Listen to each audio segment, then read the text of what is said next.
জি sir. ওকে,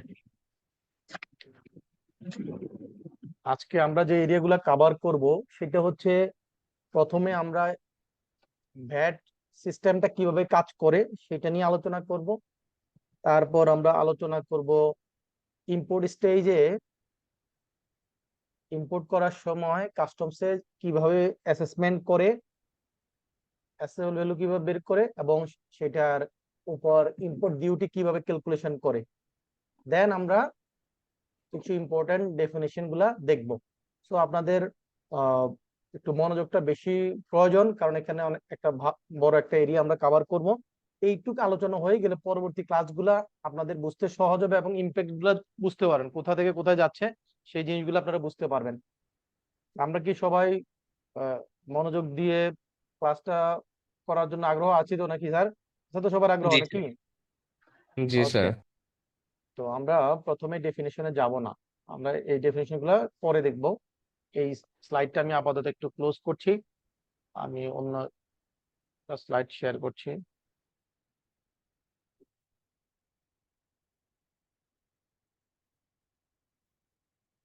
স্ক্রিনে কি দেখা যাচ্ছে স্যার?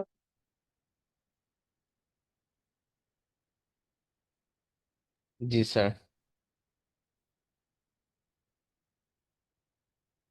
গত ক্লাসে আমরা বলেছিলাম যে চারটায় কয়টা স্টেজ থাকে, চারটা স্টেজ না পাঁচটা স্টেজ বলছিলাম, কয়টা স্টেজ থাকে বলছিলাম? ব্যাটের কয়টা পর্যায়, ব্যাট অ্যাপ্লিকেশনের মনে আছে কিনা সবার? বলেন, কয়টা স্টেজ সম্পর্কে শিখেছিলাম? 3, 4, 5, কোনটা? স্যার তিনটা। তিনটা তো। যদি ক্লাস এত ভালো করেই বুঝেন, এইটা বলতে এত কষ্ট হচ্ছে কেন যে কয়টা স্টেজ? এটা কি খুব কঠিন কোশ্চেন জিজ্ঞেস করেছি? মিস্টার রায়হান, আপনি আমার স্ক্রিনটাকে দাগ দিচ্ছেন কেন? ঘটনা কি? মনে অনেক রং লাগছে নাকি? ওকে, তো সেইখানে আমরা এক জায়গায় বলেছিলাম যে ম্যানুফ্যাকচারার ইম্পোর্টার সে কি করে, ইম্পোর্ট করে র মেটেরিয়ালস নিয়ে আসে, দেন ইম্পোর্ট স্টেজে ডিউটি দেয়, তারপর তার ফ্যাক্টরিতে ম্যাটেরিয়ালসটা আসে, সেটা দিয়ে সে ফিনিশ গুড তৈরি করে, তারপর তার ফ্যাক্টরি থেকে সে কার কাছে বিক্রি করে বলেছিলাম? স্যার ডিলারের কাছে। ডিলার ডিলারের বা কাছে বিক্রি, ডিলার তার পরবর্তীতে কার কাছে বিক্রি করে? ডিলার তারপরে রিটেলারের কাছে। পাইকারি বিক্রেতার রিটেলার তখন কাস্টমারের কাছে বিক্রি করে, রাইট? কনজিউমার। আলটিমেট কনজিউমার কাছে বিক্রি করে, এটা বলেছিলাম। এটা জাস্ট স্টেজটা আমরা শিখেছিলাম, কিন্তু এখানে ভ্যাটটা কিভাবে ওয়ার্ক করে সেটা এই জায়গায় আমরা দেখব। আমাদের বইতে এটা আছে, সেই এটা আপনাদের ম্যানুয়ালও আছে, কিন্তু আমি একটু অন্য স্টাইলে আপনাদেরকে জিনিসটা বুঝাবো যাতে সহজে মনে থাকে। ওকে, তাহলে দেখেন এই যে ইম্পোর্টার, ইম্পোর্টার ইম্পোর্ট করছে, ইম্পোর্ট করছে, এখানে বলছে যে সে কত টাকা ইম্পোর্ট করেছে, কত টাকা ভ্যালু? 100 100 স্যার টাকা। 100। এই যে 100। র মেটেরিয়ালসটা কিনেছে, ইম্পোর্ট করেছে, সেটার মূল্য হচ্ছে 100 টাকা। এটার মধ্যে কি নাই?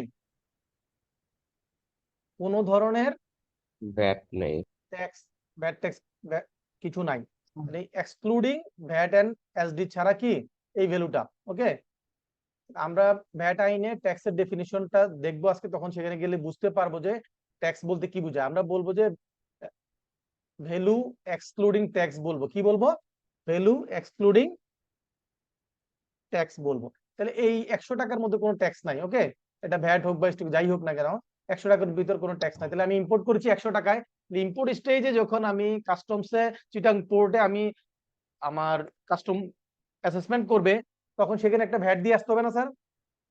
জি স্যার। সেইখানে ভ্যাটের রেট আমরা এই এক্সাম্পলে মনে রাখবো যে আমরা স্ট্যান্ডার্ড ভ্যাট অ্যাপ্লাই করছি এখানে। সকল ক্ষেত্রে ভ্যাটের রেট কত পার্সেন্ট? 15%। 15%। 15%। এখানে আমরা ধরে নিব সকল ক্ষেত্রে কি ভ্যাটের রেট 15%। ওকে, 100%। তাহলে 100 টাকার উপর ইম্পোর্ট স্টেজে দিলে কত টাকা ভ্যাট আসবে স্যার 15% হলে? 115। ভ্যাট 115 টাকা। 15 স্যার। স্যার অনলি 15 15 টাকা, টাকা হবে। 15 টাকা। এই যে দেখেন একটা কলাম আছে সবুজ কালার করা, ভ্যাট পেইড অন ইনপুট। সে যে র মেটেরিয়ালস কিনছে 100 টাকায়, সেটার উপর সে ভ্যাটটা দিয়েছে, কত টাকা ভ্যাট দিয়েছে? 15 টাকা। 15 টাকা 15 টাকা। তাহলে এই যে কেনার সময় যে ভ্যাটটা দেওয়া হয় সেটাকে ইনপুট ট্যাক্স বলে। সেটাকে কি বলে? Input tax. Input tax. এটা ডিটেইলস আমরা পরে জানবো, আপাতত শিখে রাখি যে কেনার সময় যে ভ্যাটটা দিচ্ছি সেটাকে বলছে ইনপুট ট্যাক্স। তাহলে এখানে সে 100 টাকা যে ইনপুট করে নিয়ে আসলো, আমদানি করলো, সেটার উপর যে ভ্যাটটা দিল সেইটা কত টাকা? 15 টাকা। এটা হচ্ছে তার জন্য ইনপুট ট্যাক্স। ওকে, ইনপুট ট্যাক্স এটা। ইনপুট ট্যাক্স হচ্ছে 15 টাকা। এরপর সে ফ্যাক্টরিতে আনার পর এটাকে ম্যানুফ্যাকচারিং করতে খরচ আছে না স্যার? জি স্যার। আছে কিনা? জি তার স্যার ফ্যাক্টরিতে ধরে নিলাম যে তার ফ্যাক্টরিতে আরো 40 টাকা তার কি প্রসেস কস্ট আছে। তাহলে 100 টাকার ছিল তার ইনপুট, তার সাথে আরো 40 টাকা, তাহলে কত টাকা হইলো টোটাল কস্ট? 140 টাকা। 140 টাকা। তার সাথে আমরা কি প্রফিট যোগ করবো না স্যার বিক্রি করার আগে? জি স্যার জি স্যার। তো ধরে নিলাম যে তার প্রফিট হচ্ছে 25 টাকা, তাহলে সে এখন তার এটা এই সকল প্রকার ট্যাক্স ব্যতীত মূল্য কত? বিক্রয় মূল্য কত? 165 টাকা। 165 টাকা। এটার মধ্যে কোনো ধরনের কি নাই? ট্যাক্স ট্যাক্স নাই, এআইটি নাই। ট্যাক্স না। আমরা শুধু ট্যাক্স নাই বলবো। ট্যাক্সের ডেফিনিশন আমরা পরে শিখবো যে ট্যাক্সের মধ্যে কি কি পড়ে। এখন জানবো যে ট্যাক্স ব্যতীত সকল প্রকার কর ব্যতীত মূল্য। এটার একটা শব্দ, এটার একটা নাম আছে, এটাকে বলে ভ্যালু অফ সাপ্লাই। কি বলে? Value of supply. Value of supply means price excluding কি? ট্যাক্স। ওকে, প্রাইস এক্সক্লুডিং ট্যাক্স, এটাকে বলে ভ্যালু অফ সাপ্লাই। বিক্রয় মূল্য যেটার মধ্যে ভ্যাট কর নাই, কর ছাড়া বিক্রয় মূল্যকে কি বলবো আমরা? ভ্যালু অফ সাপ্লাই বলবো, বাংলায় বলবো সরবরাহ মূল্য। মনে থাকবে স্যার? এবং ভ্যাট আইনে যত জায়গায় যদি শুধু ভ্যালু বা মূল্য শব্দটা দেখি, সেটা মানে মূল্য শব্দ দেখলেই বুঝতে হবে যে এটা কি বুঝাচ্ছে। সেটা বুঝাচ্ছে ভ্যালু অফ সাপ্লাই, সরবরাহ মূল্য কি বুঝাচ্ছে। মূল্য মিন্স ভ্যালু অফ সাপ্লাই অথবা সরবরাহ মূল্য। ক্লিয়ার? মনে থাকবে? দেন তাহলে আমি স্যার 165 আপনি টাকা কি বলছিলেন ভ্যালু অফ সাপ্লাই কোনো ট্যাক্স থাকে না তাই তো? সকল প্রকার কর ব্যতীত মূল্য। বাংলা বুঝেছেন ম্যাডাম? Yes sir. জি, ওকে। তাহলে এই যে 165 টাকা আমার বিক্রয় করব, তাহলে এটা বিক্রি করার সময় এটার সাথে একটা ভ্যাট যোগ করে বিক্রি করতে হবে না আমাকে? জি স্যার।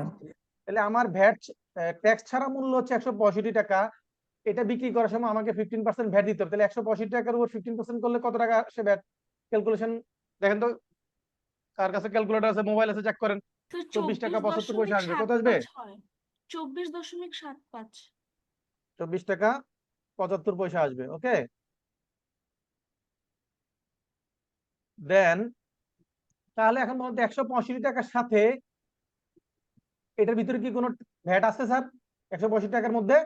না না না স্যার। স্যার। নাই। ওকে, তারপর বলছি যে আমি এটার উপর ভ্যাট যোগ করে আমাকে কি করতে হবে? সাপ্লাই দিতে হবে, রাইট? তাহলে কত টাকা ভ্যাট যোগ করলাম? 24 টাকা 20 টাকা 75 পয়সা।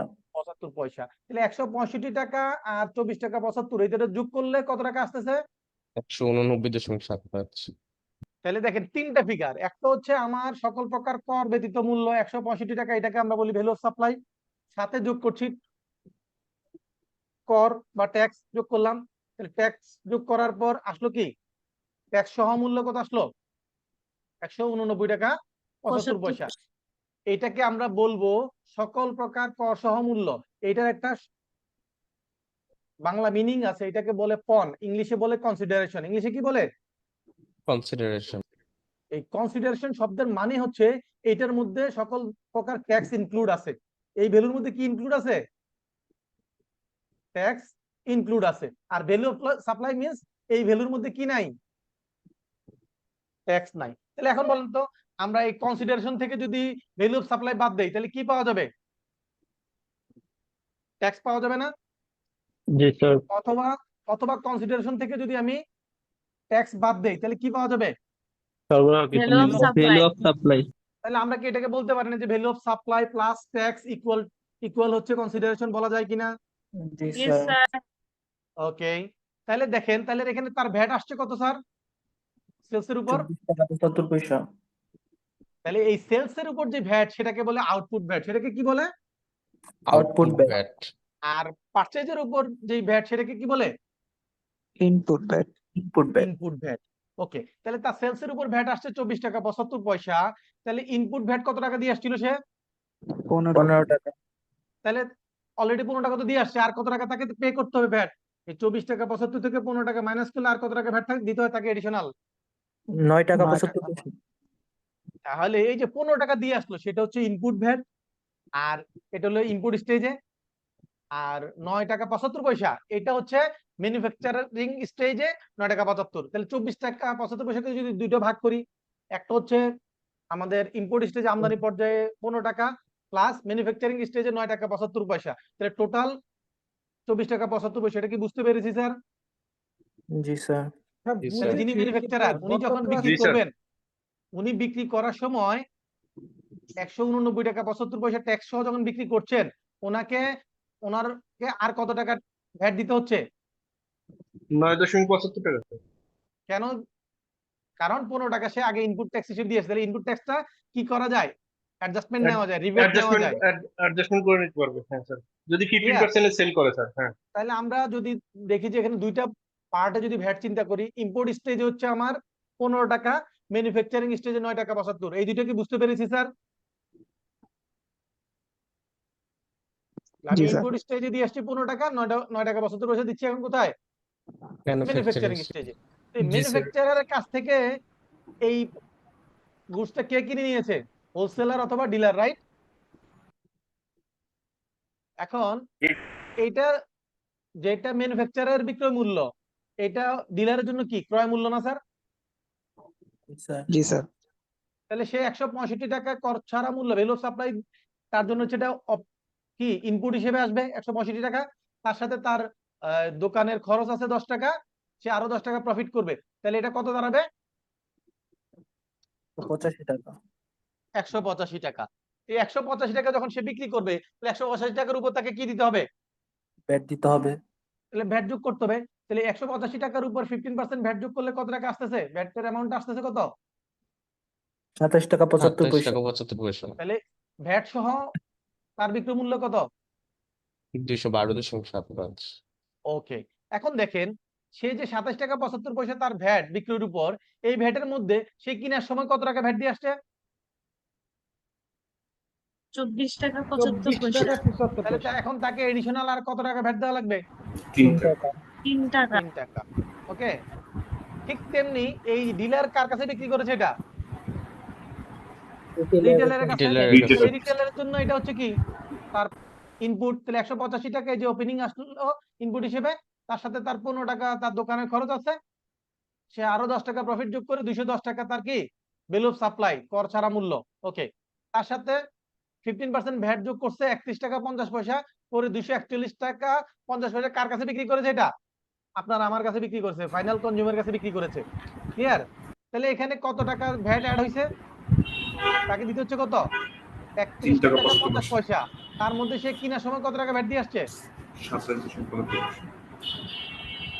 যার এখানে সাউন্ড হচ্ছে একটু আপনি এখানে সাউন্ড হচ্ছে, একটু মিউট করে রাখেন। ওকে, তাহলে এই যে দেখেন 31 টাকা 50 পয়সা বিক্রির উপর ভ্যাটটা আসছে, কিন্তু সে কিনার সময় কত টাকা ভ্যাট দিয়ে আসছে? 27 টাকা 27 75 টাকা পয়সা। 75 পয়সা।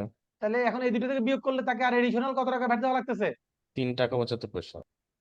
এখন যদি টোটাল জিনিসটাকে সাম আপ করি, বিভিন্ন ধাপে ধাপে ভ্যাট যেগুলো আসছে, এটা কি এরকম বলা যায় কিনা যে ইম্পোর্ট স্টেজে আমি দিয়ে আসছি 15 টাকা, তারপর ম্যানুফ্যাকচারিং স্টেজে 9 টাকা 75 পয়সা, তারপর ট্রেডিং স্টেজে 3 টাকা, আবার ট্রেডিং স্টেজে 3 টাকা 75, এভাবে কি বলা যায় স্যার? বলা যায় কিনা? জি স্যার।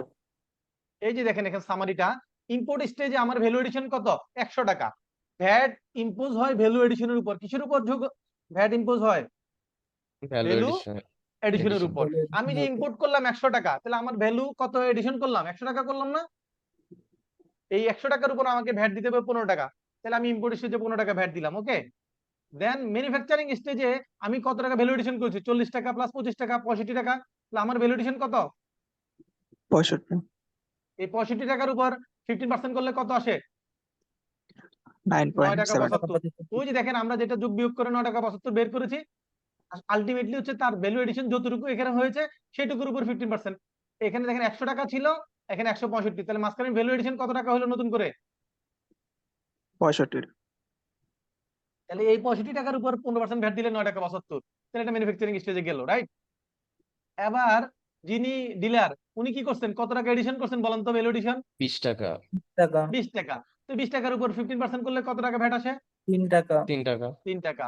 এরপর দেখেন যিনি রিটেইলার উনি কত টাকা ভ্যালু এডিশন করেছেন, 25 টাকা, 25 তাহলে টাকা, এটার উপর 15% করলে কত আসতেছে? 3 টাকা, 3.7, টাকা 75 পয়সা এখন দেখেন তো প্রত্যেকটা লেভেলের এই তিনটা চারটা ফিগার যোগ করলে 31 টাকা 50 পয়সা আসতেছে আমার ভ্যাট। আর ভ্যালু এডিশন কত আসতেছে? 100 টাকা, পরবর্তী স্টেজে হলো 65 টাকা, তারপরে স্টেজে 20 টাকা, তারপরে স্টেজে 25 টাকা। টোটাল কত টাকা হলো ভ্যালু এডিশন? 210 টাকা 210 টাকা। এখন আপনি দেখেন তো 210 টাকার উপর সরাসরি 15% করলে 31 টাকা 50 পয়সা হয় কিনা? হয় স্যার। স্যার হয়। তাহলে আমরা কি শিখলাম? ভ্যালু এডিশনের উপর ভ্যাট হয়। কি শিখলাম?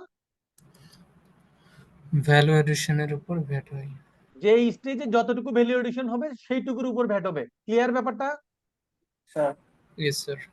ওকে, তাহলে দেখেন আমরা এই যে চারটা স্টেজ, চারটা ধাপে আমাদের এটা 210 টাকা হচ্ছে গিয়ে ভ্যালু এডিশন ছিল।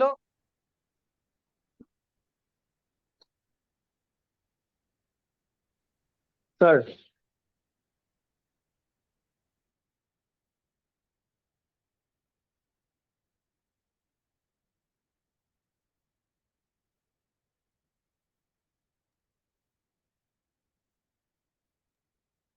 তো আমাদের টোটাল ভ্যালু এডিশন যদি জিজ্ঞেস করা হয়, এখানে আমাদের টোটাল ভ্যালু এডিশন কত স্যার? 210 টাকা। 210 টাকা, 210 টাকা। এটার মধ্যে কি কোনো ট্যাক্স আছে? না স্যার, নাই, রাইট? দেন তাহলে ভ্যালু এডিশনের সাথে তাহলে ভ্যালু এডিশন গুলো যোগ করলে আমরা যে অ্যামাউন্টটা পাবো সেটা হচ্ছে ভ্যালু অফ সাপ্লাই। এটা কি বলা যাবে? ভ্যালু অফ সাপ্লাই বলা যাবে কিনা? যে জিনিসটা দেখেন স্যার আমি নিচে লিখে দিয়েছি, জি দেখে স্যার। ওকে।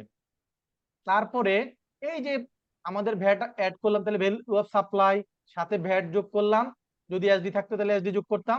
এই দুইটা যোগ করে তাহলে ভ্যাট এবং এসডি এই দুইটাকে ভ্যাট আইনে ট্যাক্স বলতে বোঝায় value aided tax, turnover tax, supplementary duty. এই তিনটাকে বোঝায়। কয়টাকে বোঝায়? ভ্যাট আইনে ট্যাক্স বলতে কি কি জিনিসকে বোঝাবে? VAT, VAT SD turnover tax আর হচ্ছে এসডি, এই তিনটাকে বোঝাবে। আমরা সিম্পলিফাই করার জন্য এসডি টা এখানে কনসিডার করি নাই। এটা আমরা পরবর্তী ক্লাসে এসডি যখন থাকে সেভাবে কিভাবে ভ্যাট ক্যালকুলেশনটা আমরা একটু পরে দেখবো। এটা আজকের এর মধ্যেও পেয়ে যাব, আজকে যে আমাদের অ্যাসেসমেন্টের পার্ট আছে সেখানেও পেয়ে যাব। তাহলে এইখান থেকে আমরা যেটা শিখলাম সেটা হচ্ছে ভ্যালু এডিশনের উপর ভ্যাট হবে। আর ভ্যালু এডিশনের টোটাল সাম আপ যেটা সেটাকে আমরা ভ্যালু অফ সাপ্লাই বলবো। তার সাথে ট্যাক্স যোগ করব, যোগ করলে আমরা কি পাবো? কনসিডারেশন পাবো। বুঝতে কি স্যার কারো কোনো অসুবিধা আছে? না স্যার, জি বলেন। স্যার আমরা যে প্রথমে ইম্পোর্টার থেকে নিলাম, ওইটা ইম্পোর্ট করলাম যে 100 টাকা, ওটা তো ভ্যালু এডিশন রাইট? 100 টাকাটা পে এখানে কি করলাম। দেখেন তো আপনি, এখানে কি লেখা আছে স্যার? আপনি কি চোখ বন্ধ করে আছেন? এখানে কি লেখা আছে? ইম্পোর্টার এই যে ভ্যালু এডিশন 100 টাকা আছে স্যার। জি স্যার। তাহলে কি বলতেছেন? হঠাৎ করে ক্লাসে জয়েন করলে, ক্লাসে যদি ফুল কনসেন্ট্রেশন থাকে, বাসায় পড়াশোনা অনেক কম করতে হয়। আপনারা কি করেন? হঠাৎ ক্লাসে জয়েন করেন। এইটা থেকে বিরত থাকতে হবে। ক্লাসগুলো এত গোছানো ক্লাস হয়, পরীক্ষা পাস না করার কোনো কারণ না, বাসায় এত এক্সট্রা পড়ার প্রয়োজন হয় না রিভিশন ছাড়া। আশা করবো যে আপনারা ক্লাসে ফুল অ্যাটেনশন দিয়ে ক্লাসগুলো করবেন। আমি কি বলি নাই স্যার যে ইম্পোর্ট স্টেজে 100 টাকা যে আমার কিনে আনলাম এটা আমার ভ্যালু এডিশন? বলি নাই স্যার? বাকিরা কি বলেন?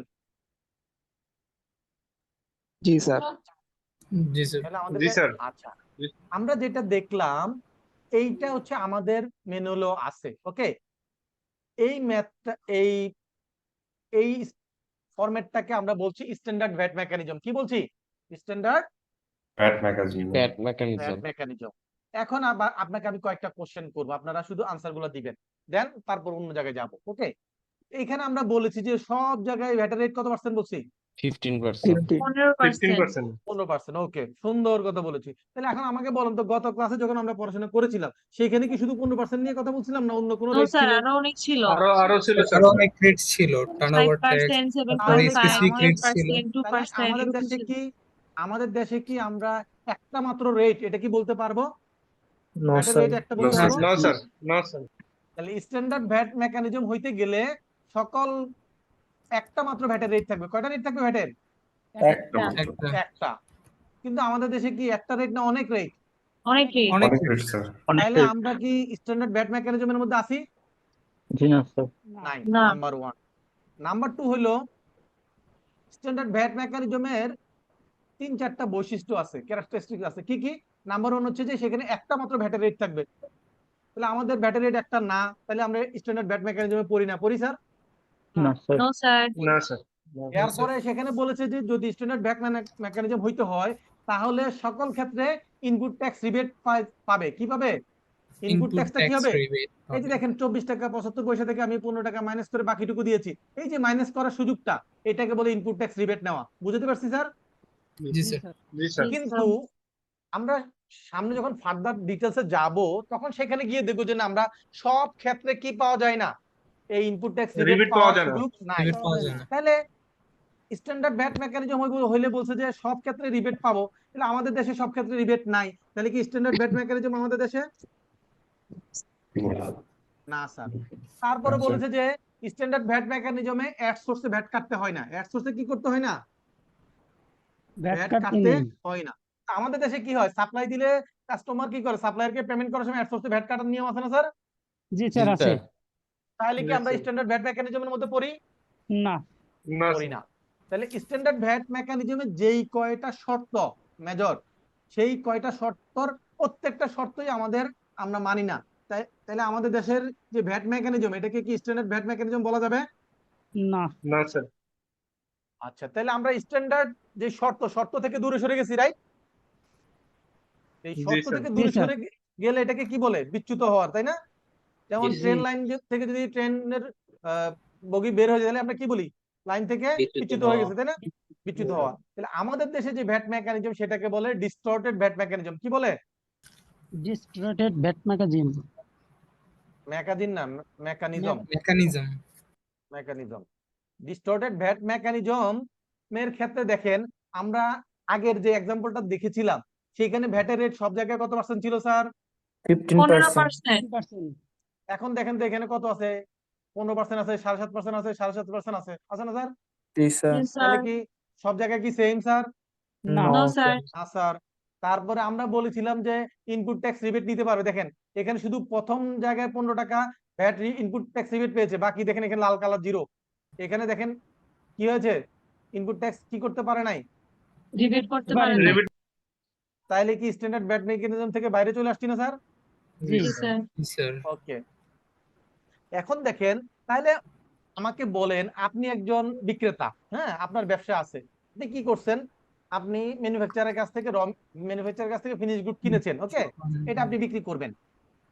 তো আপনি তার কাছ থেকে কেনার পরে আপনি যখন বিক্রি করছেন 7.5% রেট দিয়ে, রাইট? আইনে বলছে যে 15% অথবা জিরো রেট এক্সপোর্ট অথবা 15% রেটে সাপ্লাই যদি না হয়, বিক্রি না হয়, তাহলে সেক্ষেত্রে কি পাওয়া যাবে না? ইনপুট ট্যাক্স রিবেট পাওয়া যাবে না। তাহলে আমি কি 15% রেটে সাপ্লাই দিয়েছি? দিই নাই তো। তাহলে আমি কি রিবেট পাবো? না স্যার না পাবো না। ওই যে আমি যে 24 টাকা 75 পয়সা কেনার সময় ভ্যাট দিয়েছি, এই ভ্যাটটা আমি কি করতে পারবো না? অ্যাডজাস্ট করতে অ্যাডজাস্টমেন্ট করা যাবে না স্যার পারবো না। তাহলে অ্যাডজাস্টমেন্ট না করতে পারলে আমি তো টাকাটা দিয়ে আসছি, আমি তাহলে কি করব? এটাকে আমার পকেট থেকে দিয়ে দিব নাকি আমার কাস্টমারের উপর এটা চাপাই দিব? Customer sir customer. আগের এক্সাম্পলে দেখেন ছিল প্রসেসিং কস্ট ছিল আর প্রফিট ছিল, সেইখানে কি এই মাঝখানের কলামটা এসডিআর ভ্যাটের কোনো ফিগার ছিল? না স্যার ছিল না। তাহলে আমি যেহেতু অ্যাডজাস্টমেন্টটা নিতে পারছি না, ভ্যাটের বেনিফিটটা নিতে পারছি না, তাহলে এটা আমার জন্য খরচ, রাইট স্যার? জি আর আমি যখন খরচ হবে তাহলে এটা আমার প্রোডাক্টের গায়ে যদি অ্যাড না করি, প্রোডাক্টের কস্টের মধ্যে অ্যাড না করি, তাহলে এই টাকা কি আমি বাড়ি থেকে এনে দিব জায়গা জমি বিক্রি করে, নাকি কাস্টমার থেকে নিব? কাস্টমার থেকে নিব স্যার। এই যে আমি ভ্যাটটা অ্যাডজাস্ট করতে পারছি না 24 টাকা 75 পয়সা, আমি এখন কি করতেছি? ওই আমার কস্টের সাথে এই 24 টাকা 75 পয়সা যোগ করে দিচ্ছি, তাহলে আমার কস্টিংটা বেড়ে যাচ্ছে না স্যার? জি স্যার জি স্যার কস্টিং যখন দেখেন এখানে ছিল, আগে কি ছিল? 165 সাথে 20 টাকা যোগ হলে কত ছিল? 185 ছিল। এখন সেটা কত টাকা দাঁড়াইছে? 209 টাকা 209 টাকা 75 পয়সা 209 টাকা 209 টাকার উপর এখন 7.5 টাকা 7.5% ভ্যাট দিলে কত টাকা ভ্যাট আসতেছে? 15 টাকা 75 15 টাকা 73। আমি তো আগের কোনো ভ্যাট অ্যাডজাস্টমেন্ট করতে পারবো না, এই জন্য ভ্যাট অ্যাডজাস্টমেন্টের জায়গাটা 0 আছে, রাইট? তাহলে আমাকে স্যার। নতুন করে কত টাকা ভ্যাট দিয়ে দিতে হবে? 15 টাকা 73 পয়সা। তাহলে দেখেন আগের এক্সাম্পলে ডিলার রিটেলের কাছে বিক্রি করছিল কত টাকায় ভ্যাট সহ? বিক্রি করছিল 212 টাকা। কত টাকা বিক্রি করেছিল? 212। এখন সেটা কত টাকা বিক্রি করতে হচ্ছে? 225।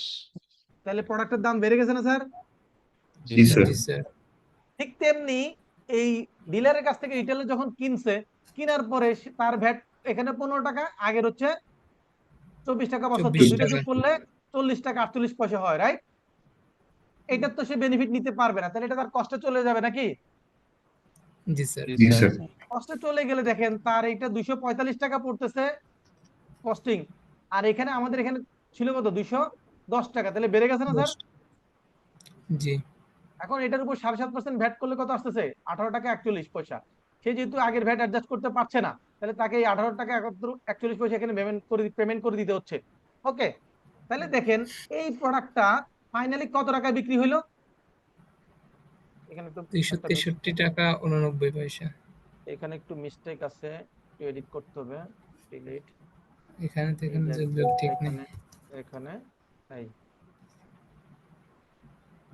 সরি, কন্ট্রোল জেড দিলাম, এই কন্ট্রোল ভি। ওকে, এখন দেখেন আমরা আগে যখন বিক্রি করেছিলাম ফাইনাল কাস্টমার কত টাকায় কিনেছিল প্রোডাক্টটা?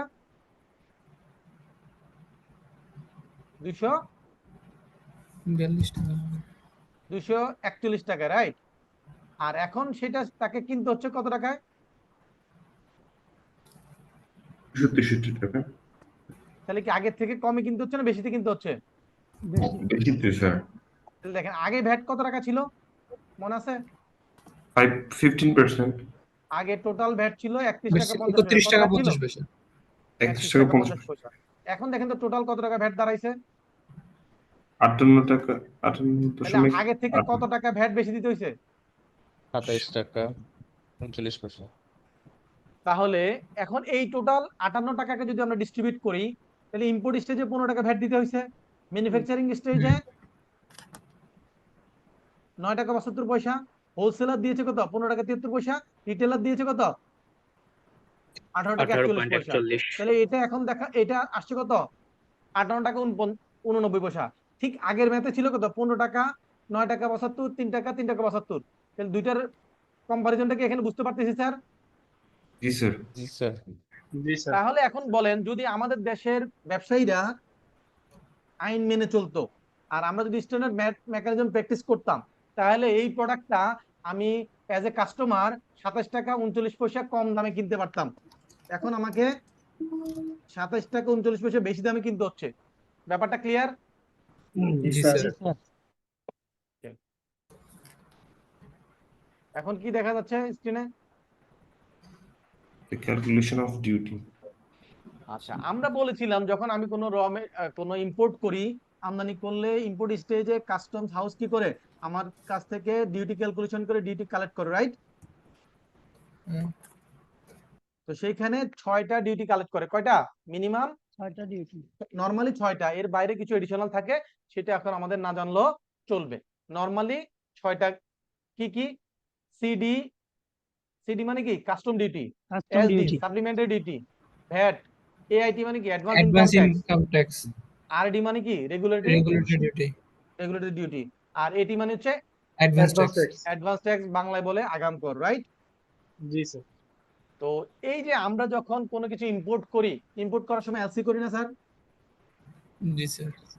তো এলসি করার সময় এলসির মধ্যে কারো কি এলসি দেখার সৌভাগ্য হয়েছে? এলসির কপি দেখেছেন কেউ? জি স্যার। জি স্যার। জি স্যার। স্যার দেখেছি। তো এলসির মধ্যে উল্লেখ থাকে যে আপনি এটা কোন টার্মসে কন্ডিশনে কিনতেছেন। আপনি কি এটা শুধুমাত্র এফওবি তে কিনতেছেন, জাস্ট প্রোডাক্টের ভ্যালুটা? তাহলে ফ্রি অন বোর্ড হচ্ছে জাস্ট কস্ট, প্রোডাক্টের ভ্যালুটা। আর যদি আপনি ভাড়া সহ, জাহাজের ভাড়া সহ আপনি কিনে থাকেন, সেটাকে বলে CFR, cost and freight, right? যদি ইন্স্যুরেন্স সহ কিনে থাকেন, তাহলে কস্ট, ইন্স্যুরেন্স এন্ড ফ্রেট। এই টার্মস গুলাকে বলে ইনকো টার্মস। এই টার্মস গুলাকে কি বলে? Incoterms. Incoterms. এই জিনিসগুলো কি আপনাদের বইতে আছে? নাই। আছে কি? শুধুমাত্র ভ্যাট আইন অনুযায়ী যেটুকু পড়াশোনার দরকার সেগুলা। এখন এই জিনিসগুলো যদি না বুঝেন, ওই ভ্যাট আইনটা বোঝাটা কি হবে, একটু কঠিন হবে। কঠিন ওকে, হবে। ক্লিয়ার হবে না। তাহলে এই যে টার্মস গুলো আমি কি কন্ডিশনে নরমালি চিন্তা করেন, ইম্পোর্টই বাদ দেন না, লোকালি মনে করেন আপনি যদি একটা দোকান থেকে কোনো কিছু কিনেন, শোরুম থেকে একটা ফার্নিচার কিনলেন, আপনি যদি বলেন যে ভাই তোমার এই ফার্নিচারের দাম কত, সে বলবে যে ফার্নিচার কি আমাকে পোষায় দিতে হবে না আপনি এখান থেকে নিয়ে যাবেন নিজ দায়িত্বে। তাহলে যদি আপনি বলেন যে আমি শোরুম থেকে নিজ দায়িত্বে আমার গাড়িতে নিয়ে যাব, তাহলে সে কি শুধু ফার্নিচারের দামটা নিবে না স্যার? জি স্যার। জি স্যার। এটাকে বলছি এফওবি। এটাকে কি বলছি? FOB FOB, free on board. Just আপনার কেরিয়ারে আপনাকে এটা সে আপনার গাড়িতে তুলে দিলে তার দায়িত্ব শেষ। ওকে, শেষ। এখন জি যদি স্যার। এমন হয় যে আপনি বলেন যে না এটা আমাকে বাসায় পৌঁছায় দিবেন, বাসায় পৌঁছায় দেওয়া সহ আপনার সাথে আমার কন্ট্রাক্ট, তাহলে কি হবে? সে কি করবে? ওই ফার্নিচারের দাম প্লাস বাসায় পৌঁছানোর জন্য পিকআপের ভাড়া 5,000 যোগ করে দিবে না স্যার? জি স্যার, জি স্যার। ট্রান্সপোর্টেশন সহ তাহলে দেবো এটা স্যার। বাসায় পৌঁছানো পর্যন্ত যদি হয় তাহলে সেটাকে আমরা বলবো CFR, cost and CFR freight. গুলো, হ্যাঁ। বুঝতে কি পারতেছি নাকি কঠিন হচ্ছে? জি না স্যার, স্যার, বুঝতে বুঝতে পারছি। পারছি। ওকে, এখন যদি বলেন যে না আপনি বাসায় পৌঁছায় দিবেন কিন্তু এখানে যদি কোনো ড্যামেজ হয় বা কোনো কিছু হয় এটার ইন্স্যুরেন্স কভারেজ আপনাকে নিতে হবে, তাহলে কি হবে? তাহলে ইন্স্যুরেন্স CIF করতে হবে। হবে। ফার্নিচারের দাম, ভাড়া এবং ইন্স্যুরেন্স তিনটা মিলেই মূল্যটা আসবে, রাইট? জি স্যার। জি জি স্যার। স্যার। এখানে যদি আমরা ধরি যে ফার্নিচারের দাম 1 লাখ টাকা, 5,000 টাকা ভাড়া, 1,000 টাকা ইন্স্যুরেন্স, তাহলে 1,06,000 টাকা কি হচ্ছে? কষ্ট কস্ট, হচ্ছে। Insurance and freight, insurance right? And freight, হ্যাঁ। এই যে কন্ডিশন গুলা, এই যে টার্মস গুলা, এই টার্মস গুলা মনে করেন আপনি আজকে বাংলাদেশে বসে এফওবি মানে ফ্রি অন বোর্ড চিন্তা করতেছেন, এখন আমেরিকায় বসে আরেকজন যদি এটাকে অন্য কিছু মনে করে, তাহলে তার সাথে যদি আপনি কোনো এগ্রিমেন্ট করেন বা কন্ট্রাক্ট করেন, তাহলে আপনি বুঝবেন একরকম, সে বুঝবে আরেক রকম, তাহলে দুজনের বুঝা কি একরকম হবে না ভিন্ন হবে? ভিন্ন হবে। তাহলে ভিন্ন হলে কি ব্যবসা করা যাবে? না। না স্যার। করা যাবে না। সেই জন্য ইন্টারন্যাশনাল কমার্শিয়াল টার্মস নামে এই কন্ডিশন গুলা তৈরি করা হয় এবং এটা কারা কারা প্রণয়ন করেন? World Trade Organization. নাম শুনছেন স্যার? জি স্যার। ওয়ার্ল্ড ট্রেড জি স্যার। অর্গানাইজেশন, এই জি যে স্যার। দেখেন WTO ডব্লিউটিও লেখা আছে পাশে, ওয়ার্ল্ড ট্রেড জি স্যার। অর্গানাইজেশন। এগুলা আপনি যতই বইতে পড়েন না কেন, এই 14 জায়গা থেকে 50 জায়গা থেকে এনে আপনাকে কেউ এভাবে সাজায় দিবে না, রাইট? তাহলে এই যে ওয়ার্ল্ড ট্রেড অর্গানাইজেশন কি করছে? ইনকো টার্মস গুলা প্রণয়ন করে।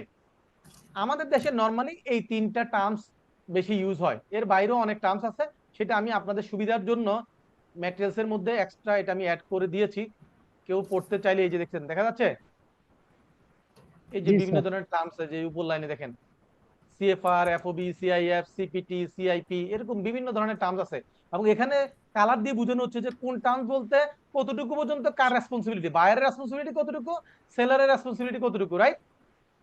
দেখেন জি যখন স্যার। আমরা এফওবি দেখছি তখন সেলারের রেসপন্সিবিলিটি কি?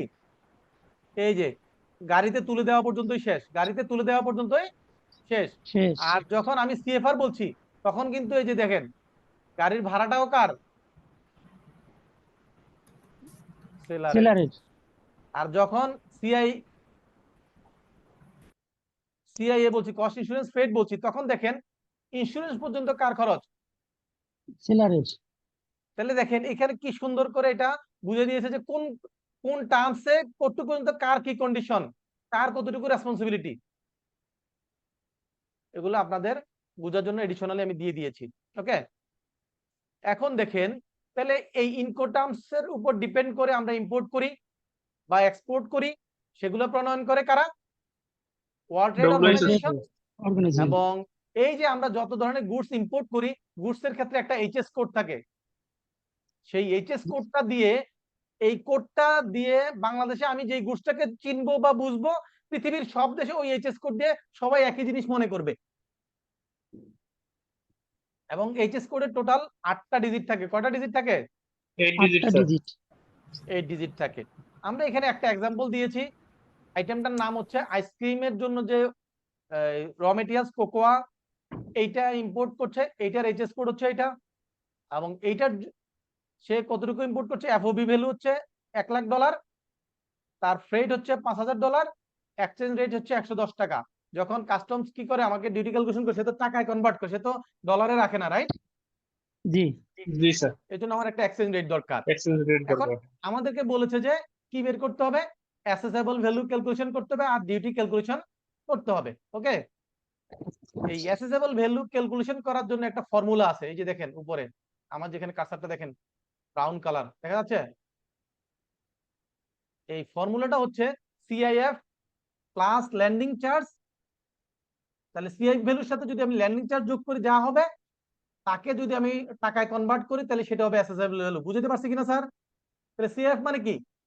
Cost insurance freight. and threat. Cost insurance freight, তাহলে এখানে আমাদের एग्जांपल দেখেন তো কস্ট ইন্স্যুরেন্স ফ্রেট কত কত ডলার?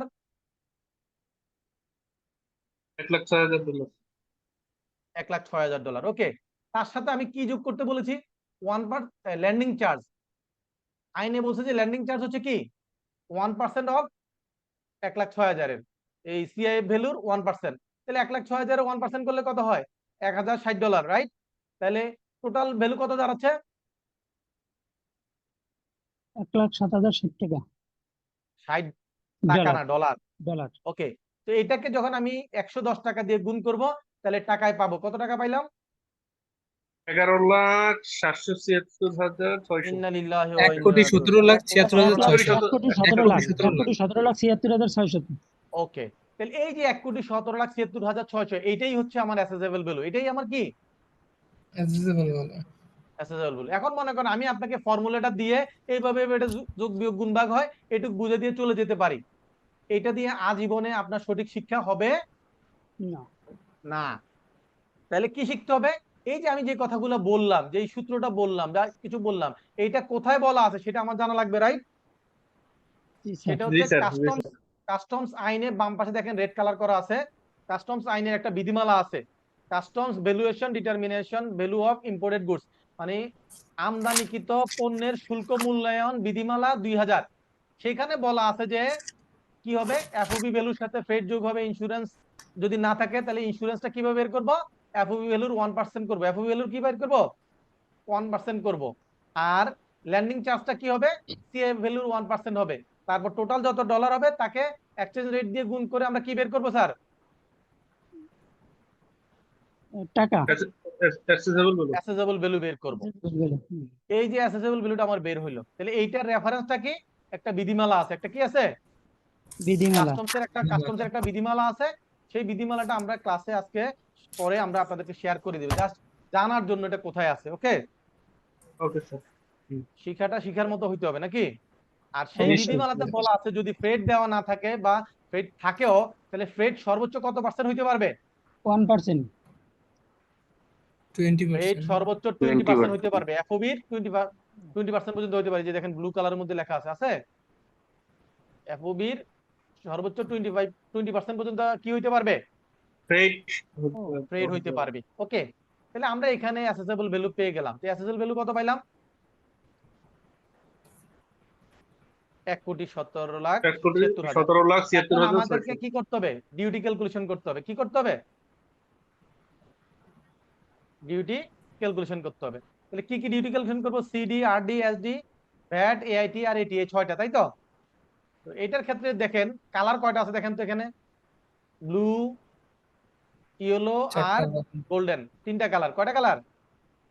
ডিউটি গুলোর ক্ষেত্রে 3টা কালার। কয়টা কালার আছে?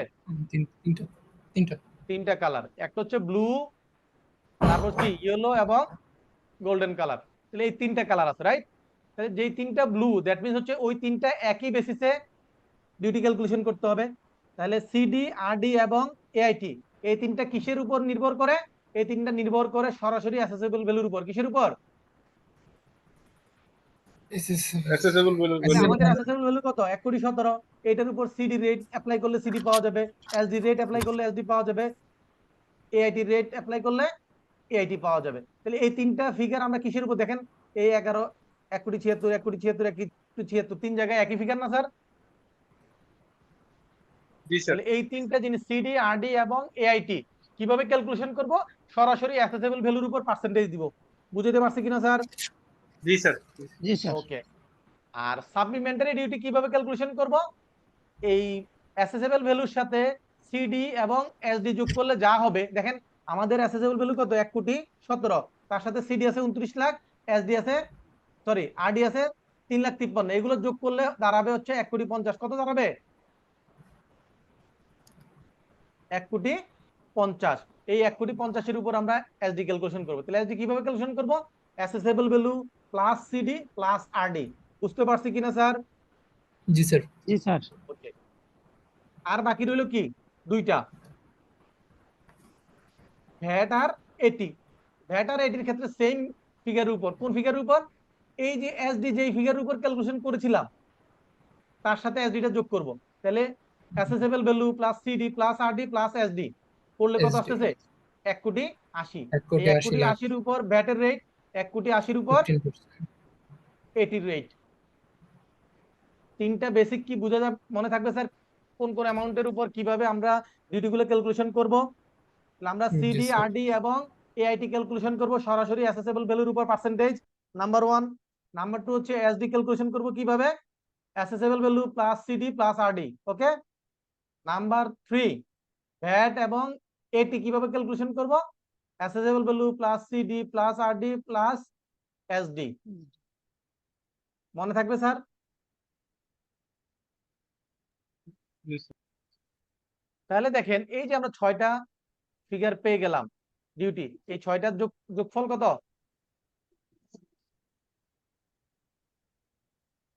99,76,000। তাহলে আমাদের অ্যাসেসেবল ভ্যালু ছিল 1,17,00,000 আর ডিউটি হচ্ছে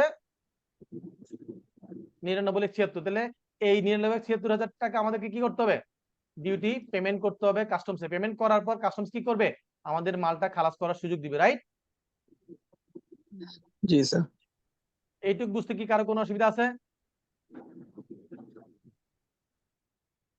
এই জায়গাটা আমরা আমাদের অন্য ক্লাসে পড়বো। আপাতত আজকে আমরা দুইটা জিনিস শিখলাম, ভ্যাট মেকানিজম শিখলাম, আরটা কি শিখলাম sir? Distorted duty calculation sir. Duty calculation আমরা শিখলাম হচ্ছে ভ্যাট মেকানিজম, আরটা শিখলাম কি? অ্যাসেসেবল ভ্যালু এবং ডিউটি ক্যালকুলেশন, রাইট? জি স্যার। জি। এই দুইটা আপাতত আজকের একটা পার্ট। এখন আমরা যাব কোথায়? কি বলেছিলাম কোথায় যাব? ডেফিনেশনে। কোথায় যাব? ডেফিনেশন। ডেফিনেশনে। তাহলে আজকে ক্লাসের তিনটা পার্ট, তিনটা পার্টের মধ্যে আমরা দুইটা পার্ট শেষ করেছি। আর বাকি আছে কি? ডেফিনেশন। ডেফিনেশন। যে দুইটা পার্ট শেষ করেছি এটা কি বুঝার মতো শেষ হয়েছে নাকি জাস্ট মুখস্থ করার মতো শেষ হয়েছে? বুঝে শেষ করেছি না না বুঝে শেষ করেছি? স্যার বুঝেছি। স্যার ইনশাআল্লাহ স্যার। বুঝেছি। ওকে, এখন আমরা ডেফিনেশনে চলে যাব। ওকে, আপনাদের ম্যানুয়ালে বা ভ্যাটের যে আইন আছে একটা জিনিস মনে রাখতে হবে, যেই কোনো আইনে ডেফিনিশন অলওয়েজ কোন চ্যাপ্টারে থাকবে? সেকশন 2। সেকশন 2 তে থাকবে। অলওয়েজ সেকশন 2 তে ডেফিনিশন গুলো থাকবে। ওকে, আর আমাদের ম্যানুয়ালে হোক বা ভ্যাট আইনে যে ডেফিনিশন গুলো দেওয়া আছে সেই ডেফিনিশন গুলো দেওয়া আছে হচ্ছে আইনে যেভাবে সিরিয়াল দেওয়া আছে সেভাবে। আইনে যেভাবে সিরিয়াল দেওয়া আছে সেইভাবে। আইনে কিভাবে দেওয়া আছে? সেখানে দেওয়া আছে অ্যালফাবেটিক্যালি। কিভাবে দেওয়া আছে? অ্যালফাবেটিক্যালি। যেহেতু বাংলা আইন সেটা সরেও দিয়ে শুরু হয়েছে, সরে সরে এভাবে সর্বর্ণ শেষ, তারপর ক খ এভাবে ব্যঞ্জন বর্ণ। বুঝতে পেরেছি স্যার? কিন্তু আমি যেটা আপনাদের জন্য করেছি এই ডেফিনিশন গুলাকে আমাদের যেই ট্রানজাকশন বা ভ্যাট আইন বোঝার জন্য যে শব্দগুলা সিকোয়েন্সিয়ালি বুঝলে আমাদের আইনটা বুঝতে সহজ হবে সেইভাবে আমরা সাজিয়েছি। আমরা কি তাইলে আইনের মতো করে বা ম্যানুয়ালের মতো করে কি ডেফিনিশন গুলো সাজিয়েছি? না স্যার। না। যদি সাজাইতাম তাহলে তো এটা সেকশন 2 এর প্রথমে 1 থাকতো, 2 থাকতো, এভাবে থাকতো। আমি শুরু করছি কত দিয়ে? 224। 24। সেকেন্ডটা কি? 94। কোন সিকোয়েন্স আছে স্যার? না স্যার। না। নাই। নাম্বারের কোনো সিকোয়েন্স নাই, কিন্তু টপিকটা সিকোয়েন্স তারপর একটা সাজানো আছে যাতে একটা টপিকের সাথে একটা লিংক আছে। এটা আপনি বুঝলে আপনার ভ্যাট আইনটা বোঝাটা সহজ হয়। বুঝতে পারছি কিনা স্যার? জি স্যার। ওকে, আমরা একটু আগে আলোচনায় বলছিলাম যে সকল প্রকার কর ব্যতীত মূল্য, ট্যাক্স ছাড়া মূল্য, এটাকে কি বলছিলাম? ভ্যালু অফ সাপ্লাই বলছিলাম, right? Value of supply sir. আরেকটা বলছিলাম যে সকল প্রকার কর সহ মূল্য, সেটাকে কি বলছিলাম?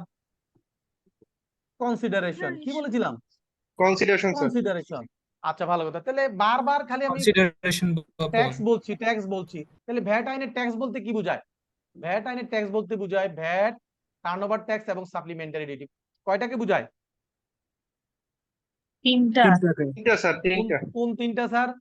পরীক্ষায় ভ্যাট, যদি আসে, টার্নওভার এখান থেকে পরীক্ষায় কোশ্চেন আসতে পারে যে as per VAT act tax means, এতে দিল ভ্যাট, বিতে দিল টার্নওভার ট্যাক্স, সিতে দিল সাপ্লিমেন্টারি, ডিতে দিল উপরে কোনোটাই না, ইতে দিল উপরে সবগুলা। আনসার কোনটা সঠিক? ই পরে সব বুঝতে পারছি স্যার? বুঝে পড়লে জি, স্যার। পরীক্ষা আনসার করা কোনো ব্যাপারই না। তাহলে আমরা সকল প্রকার কর সহমূল্য, সেটাকে বলছি কনসিডারেশন, ট্যাক্স সহমূল্য। এই Consideration. ট্যাক্স বলতে কি বোঝাবে? ভ্যাট, টার্নওভার ট্যাক্স ভ্যাট, এবং টার্নওভার কি? Tax and supplementary duty. Supplementary duty. তাহলে মাথায় একদম ঢুকে গেছে, রাইট? জি স্যার। আর হচ্ছে এই তিনটা রিলেটেড যদি কোনো এরিয়ার থাকে, বকেয়া থাকে, কোনো ইন্টারেস্ট থাকে, কোনো পেনাল্টি থাকে, সহজ, একদম সহজ। ওকে ওকে। তো আমরা আজকে শিখেছিলাম যে, গত ক্লাসে শিখেছিলাম কি, যদি কোনো সাপ্লাই হয় তাহলে সেটার উপর ভ্যাট হয়, তাই রাইট স্যার? জি স্যার। কোন সাপ্লাই হলে, হাত বদল হইলে কি হবে? ভ্যাট হবে। ভ্যাট হবে। তাহলে ভ্যাট আইন, যত ভ্যালু এডিশন যতগুলো হবে তার উপর ভ্যাট হবে। ওকে। এখন তাহলে তো এটা সাপ্লাই হইতে হবে, নাকি আমি তৈরি করে নিজের কাছে রাখলে এটার উপর ভ্যাট হয়ে যাবে? না না। Sir, supply no sir. Supply হইতে হবে। তো ভ্যাট আইনে সাপ্লাই বলতে কি বোঝায় সেটা জানা লাগবে। ভ্যাট আইনে সাপ্লাই বলতে বোঝায় এই নিচের চারটা জিনিসের কোনো একটা কিছু কি করা, কাউকে ডেলিভারি দেওয়া, সাপ্লাই দেওয়া, ট্রান্সফার করা। ওকে, তাহলে কি কি? এটা গুডস কে বুঝাবে, ইমুভেবল প্রপার্টি কে বুঝাবে, সার্ভিস কে বুঝাবে, অথবা এই তিনটার যে কোনো কম্বিনেশন কে বুঝাবে। এখন যদি আমি একটু এক্সাম্পল দিয়ে বুঝাই, গুডস বলতে কি? গুডস বলতে বুঝায় যে এই জিনিসটা একটা ট্যানজিবল অ্যাসেট, যেটা আমরা কি করতে পারি? টাচ করতে পারি। কি করতে পারি? আমরা Touch যেসব করতে অ্যাসেটকে পারি। টাচ করি সেটাকে কি বলে? ট্যানজিবল অ্যাসেট বলে না? Tangible asset sir. আর এই ট্যানজিবল অ্যাসেটের মধ্যে যেটা মুভ করা যায়, কি করা যায়? মুভ করা যায়। মুভ করা করা যায়, সেটাকে গুডস বলে। তাহলে আমরা এটাকে এভাবে বলতে পারি না যে মুভেবল ট্যানজিবল অ্যাসেটস কে আমরা গুডস বলা যায়? এটা বলা যায় কিনা? জি জি তাহলে স্যার। গুডস মানে কি? গুডস মানে হচ্ছে tangible movable property, right? Tangible কি? মুভেবল প্রপার্টি, যেই প্রপার্টিটাকে টাচ করা যায় এবং সেটা মুভ করা যায়। যেমন আপনার একটা গাড়ি আছে, এটা কি টাচ করা যায়? জি মুভ জি করা যায়? স্যার। জি স্যার। তাহলে হচ্ছে গুডস। এখন আপনার একটা বিল্ডিং আছে, এটাকে টাচ করা যায় কিন্তু এটা কি মুভ করা যায়? না। না স্যার। তাহলে এটাকে আমরা বলবো ইমুভেবল প্রপার্টি। এটা কি বলবো? Immovable property. তাহলে ইমুভেবল প্রপার্টি কোনগুলা? ল্যান্ড, বিল্ডিং, ফ্লাইওভার, এই সেই যেগুলা ফিক্সড স্ট্রাকচার, যেগুলো মুভ করা যায় না। ক্লিয়ার? জি স্যার। ওকে। আর গুডস কোনগুলা?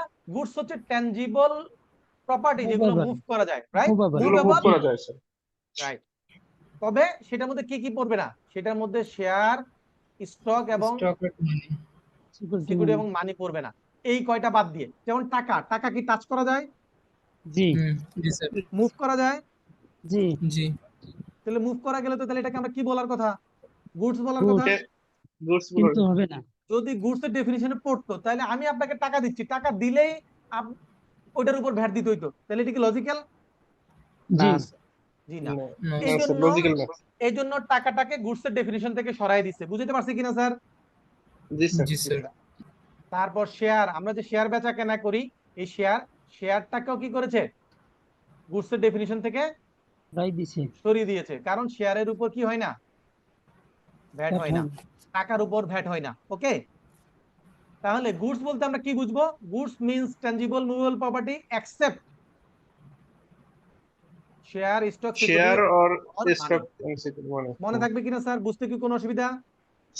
No sir. না স্যার। নাই। তাহলে ইমুভেবল প্রপার্টি কি? যেই প্রপার্টি টাচ করা যায় কিন্তু কি করা যায় না? মুভ মুভ করানো করা যায় যায় না। না, করানো যায় না। সেগুলোকে বলে ইমুভেবল প্রপার্টি। দুই একটা एग्जांपल দেন। ল্যান্ড, বিল্ডিং, ল্যান্ড, বিল্ডিং, তারপর হচ্ছে ফ্লাইওভার, পদ্মা ব্রিজ, মেঘনা ব্রিজ, মেয়র হানি ফ্লাইওভার, নাকি? জি জি স্যার। স্যার। ব্রিজ, কালভার্ট যা আছে তা তা। ওকে। এখন এবার আসেন তাহলে দুইটা গেল। তাহলে আর বাকি থাকে কি? সার্ভিস। সার্ভিস কি? সার্ভিস হচ্ছে গুডস আর ইমুভেবল প্রপার্টি বাদ দিয়ে বাকি সবগুলোই হচ্ছে সার্ভিস। গুডস আর কি বাদ দিয়ে? Immovable property. আর হচ্ছে টাকা। তাহলে গুডস, ইমুভেবল প্রপার্টি এবং টাকা বাদ দিয়ে বাকি সবগুলোকে আমরা কি বলবো? সার্ভিস বলবো। তাহলে কি গুডস, সার্ভিস, ইমুভেবল প্রপার্টি তিনটা কি বুঝতে কোনো অসুবিধা হয়েছে স্যার? না নো নাই। স্যার। না স্যার। এখন ডি তে বলেছে যে কম্বিনেশন। কম্বিনেশনটা কি? এখন মনে করেন আপনি একটা মেশিন কিনেছেন, একটা মেশিনারি কিনেছেন, আপনার ফ্যাক্টরি একটা কি মেশিনারি কিনেছেন, সেই মেশিনারিটা দিয়ে আপনি প্রোডাকশন করবেন। তো সেই মেশিনারি যে কিনেছেন, এমন যদি হয় যে মেশিনটা কেনার সময় যার কাছ থেকে কিনেছেন সাপ্লাইয়ের সাথে আপনার কন্ডিশন ছিল, সেই মেশিনটা এনে আপনাকে সাপ্লাই দিবে, আপনার ফ্যাক্টরিতে এসে মেশিনটা ইনস্টল করে দিবে এবং এটা প্রোডাকশন রান দিয়ে টেস্ট করে দেখাইবে, রাইট? তাহলে এখানে কি কি কাজ আছে? একটা হচ্ছে মেশিনের সাপ্লাই দিতে হবে, দেন হচ্ছে এটাকে ইনস্টল করতে হবে, দেন হচ্ছে কি করতে হবে? ট্রায়াল টেস্ট সাপ্লাই প্রোডাকশন চালাইতে হবে, রাইট? তাহলে এখানে তিনটা কাজ আছে। তিনটা কাজের মধ্যে আমরা প্রথম কাজটাকে কি বলতে পারি? গুডস না সার্ভিস? গুডস। গুডস। পরের দুইটাকে কি বলতে পারি? সার্ভিস। কি? সার্ভিস। সার্ভিস। সার্ভিস। তাহলে দেখেন এই যে সাপ্লাইটা হইলে সাপ্লাইটার মধ্যে গুডসও আছে, সার্ভিসও আছে, তাহলে এটা কি গুডস আর সার্ভিসের কম্বিনেশন বলা যাবে কিনা? জি স্যার। এটা হচ্ছে ডি নাম্বার। এটা হচ্ছে কোনটা? D number. ওকে, এখন যদি এমন হয় যে কোনো একটা বিল্ডিং আপনি তৈরি করে দিবেন এবং সেটা রেগুলার আপনি মেইনটেনেন্স করবেন, তাহলে এখানে কি আছে? তাহলে এটা ইমুভেবল প্রপার্টি আছে, সাথে আবার কি আছে? সার্ভিস আছে, যে Service. মেইনটেনেন্সটা, রাইট? Service. তাহলে সাপ্লাই কি হইতে পারে? সাপ্লাই মিন্স গুডস হইতে পারে, সাপ্লাই মিন্স কিসের সাপ্লাই হইতে পারে? Immovable property. Service. Supply means service, অথবা এই Service. তিনটার যে কোনো কম্বিনেশন হইতে পারে। এইটুকু বুঝতে কি কারো কোনো অসুবিধা আছে? No, sir. না। ওকে, দেন বলছে যে আমরা যদি কোনো গুডস, কোনো কিছু ইম্পোর্ট করি, ইম্পোর্ট করলে সেটাকে আমরা ট্যাক্সেবল ইম্পোর্ট কখন বলবো? ট্যাক্সেবল ইম্পোর্ট মিন্স যেসব ইম্পোর্ট গুলো এক্সাম্পটেড ইম্পোর্ট, তার মানে কি যেসবগুলোর উপর ভ্যাট হবে না, তাই না? ট্যাক্স হবে না, ট্যাক্স ইম্পোজ হবে না ভ্যাট আইন অনুযায়ী, তাহলে সেগুলোকে আমরা কি বলবো?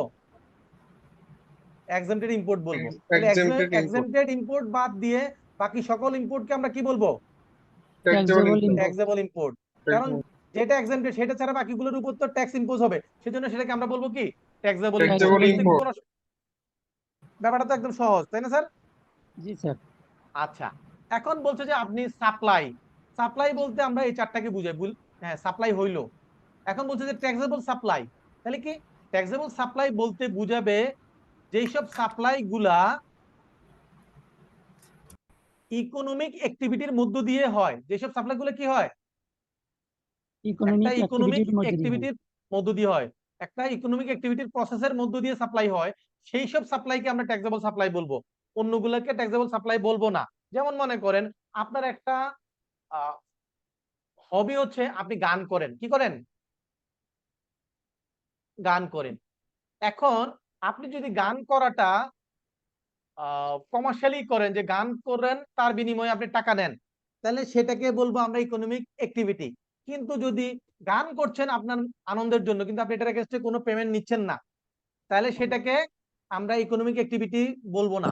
তাহলে ইকোনমিক অ্যাক্টিভিটি হইলে ট্যাক্সের ওইটার উপর ট্যাক্স অ্যাপ্লাই হবে, আর যদি ইকোনমিক অ্যাক্টিভিটি না হয় সেটার উপর কি হবে না? ট্যাক্স অ্যাপ্লাই হবে না। তাহলে সাপ্লাই হইলেই যে ভ্যাট হবে তা না। সাপ্লাই হইলে সেটাকে ইকোনমিক অ্যাক্টিভিটি হইতে হবে, সাপ্লাই হইতে হবে, পাশাপাশি কি হইতে হবে? এটাকে ইকোনমিক অ্যাক্টিভিটি হইতে হবে। তাহলে যদি ইকোনমিক অ্যাক্টিভিটি হয়, তাহলে যেই সাপ্লাইটা ইকোনমিক অ্যাক্টিভিটি হবে সেটার উপর ভ্যাট হবে। বুঝতে পারছি কিনা স্যার? জি স্যার। জি স্যার। তাহলে ইকোনমিক অ্যাক্টিভিটির মাধ্যমে যদি কোনো সাপ্লাই দেওয়া হয় আদার দেন এক্সেম্পটেড সাপ্লাই, কি আদার দেন কি এক্সেম্পটেড সাপ্লাই, Exempted তাহলে supply. সেটাকে কি বলবে?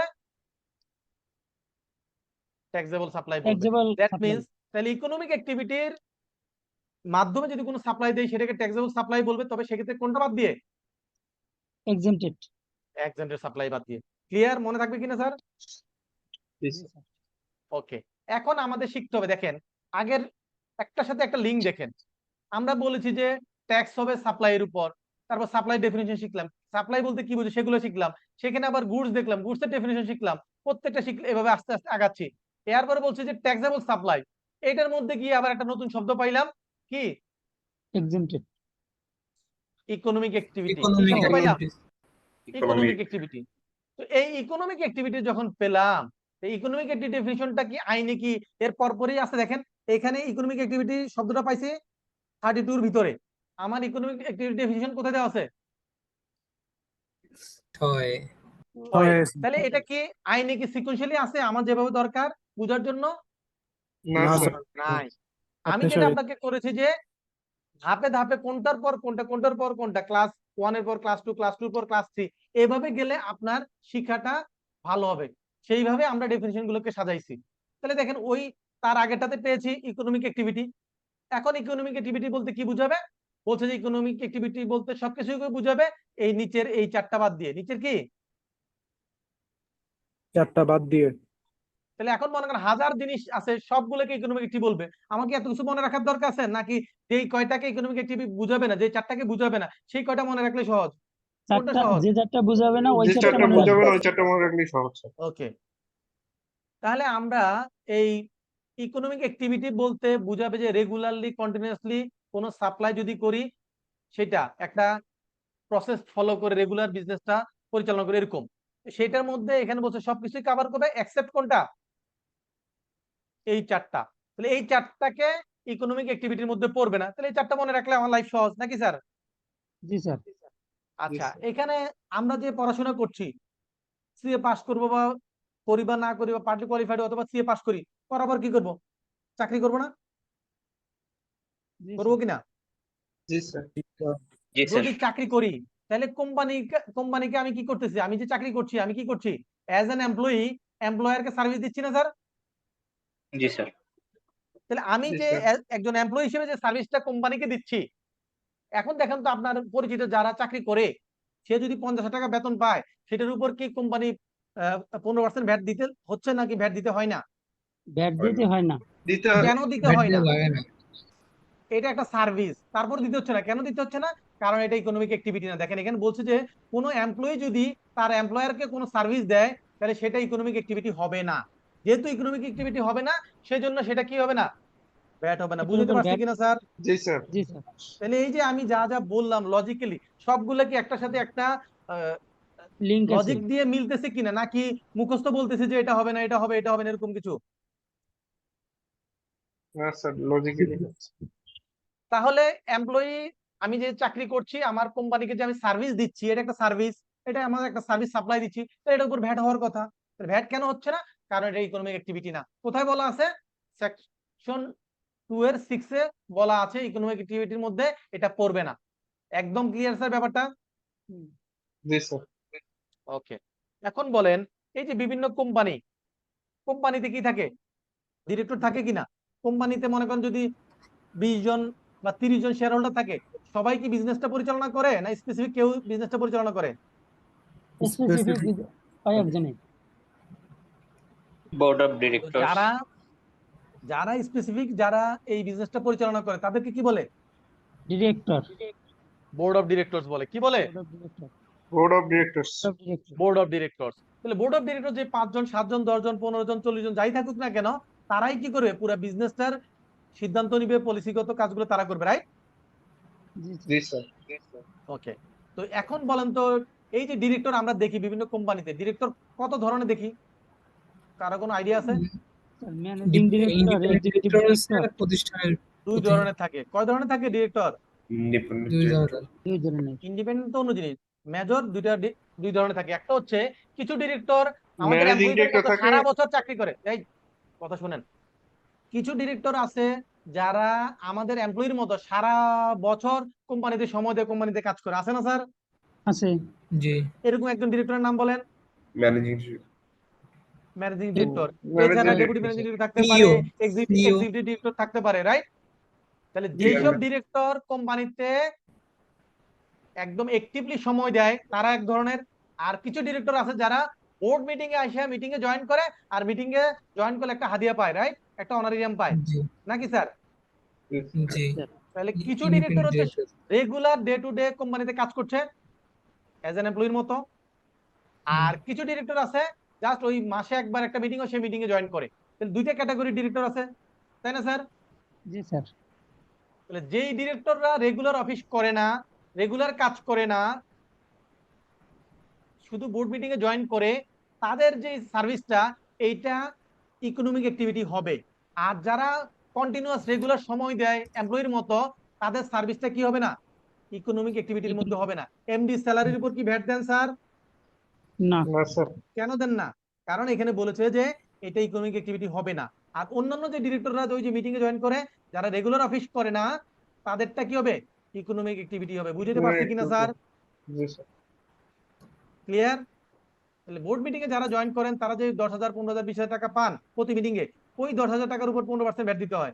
কিন্তু আপনার এমডি, আপনার ডেপুটি ম্যানেজিং ডিরেক্টর, আপনার এক্সিকিউটিভ ডিরেক্টর যে রেগুলার অফিস করে, তার অনারেরিয়াম স্যালারি, তারটাও স্যালারি, কিন্তু আপনি এটাকে একটু সম্মান দিয়ে অনারেরিয়াম বলছেন, রাইট?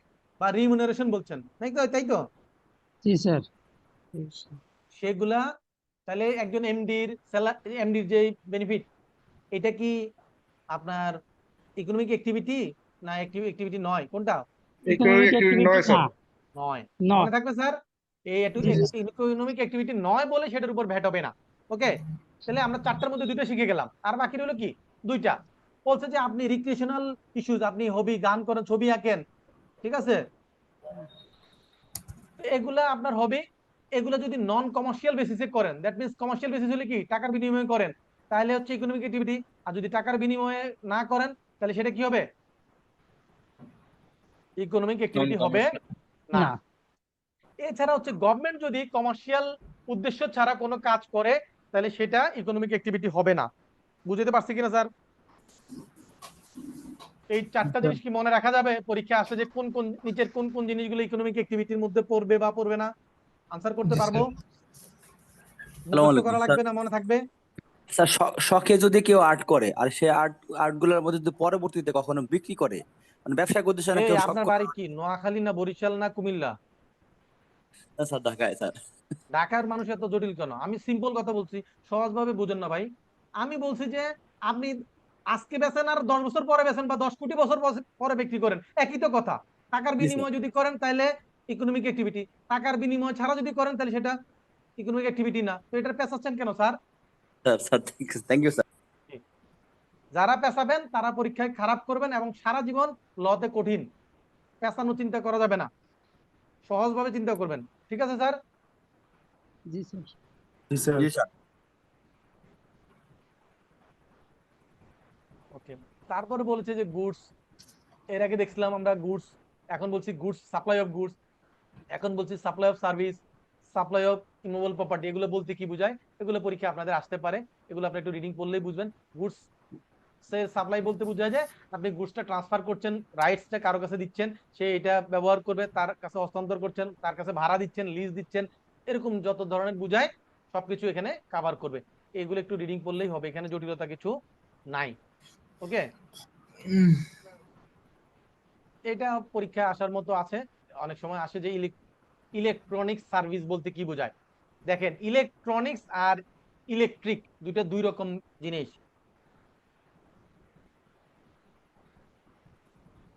আরেকটা হচ্ছে, তাহলে এখানে দেখেন ইলেকট্রনিক সার্ভিসের মধ্যে আইনে কি বলেছে, এগুলো কোনগুলা? means the following services when provided or delivered on through a telecommunication network।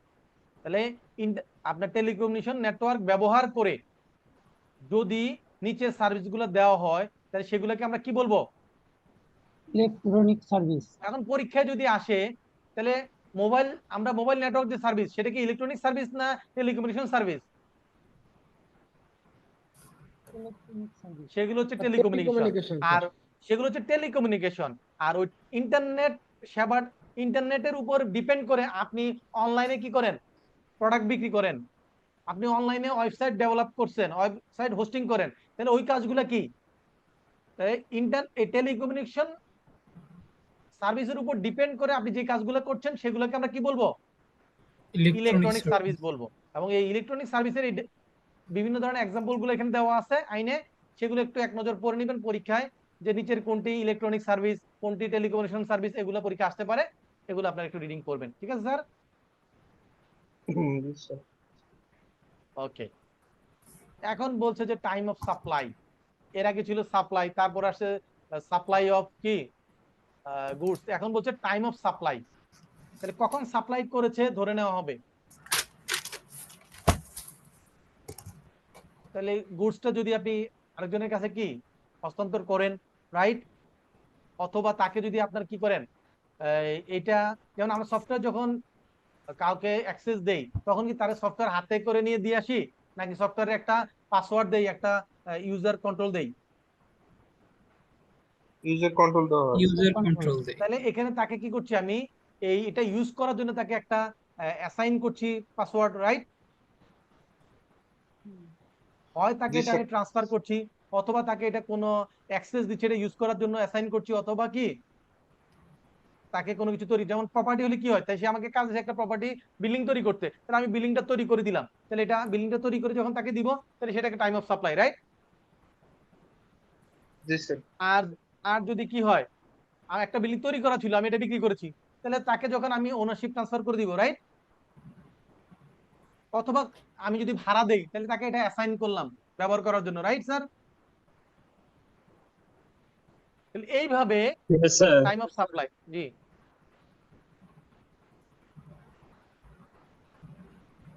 ওকে, আমরা আজকে একটা জায়গায় দেখেছিলাম কনসিডারেশন। কনসিডারেশন বলতে কি বোঝায় স্যার, মনে আছে?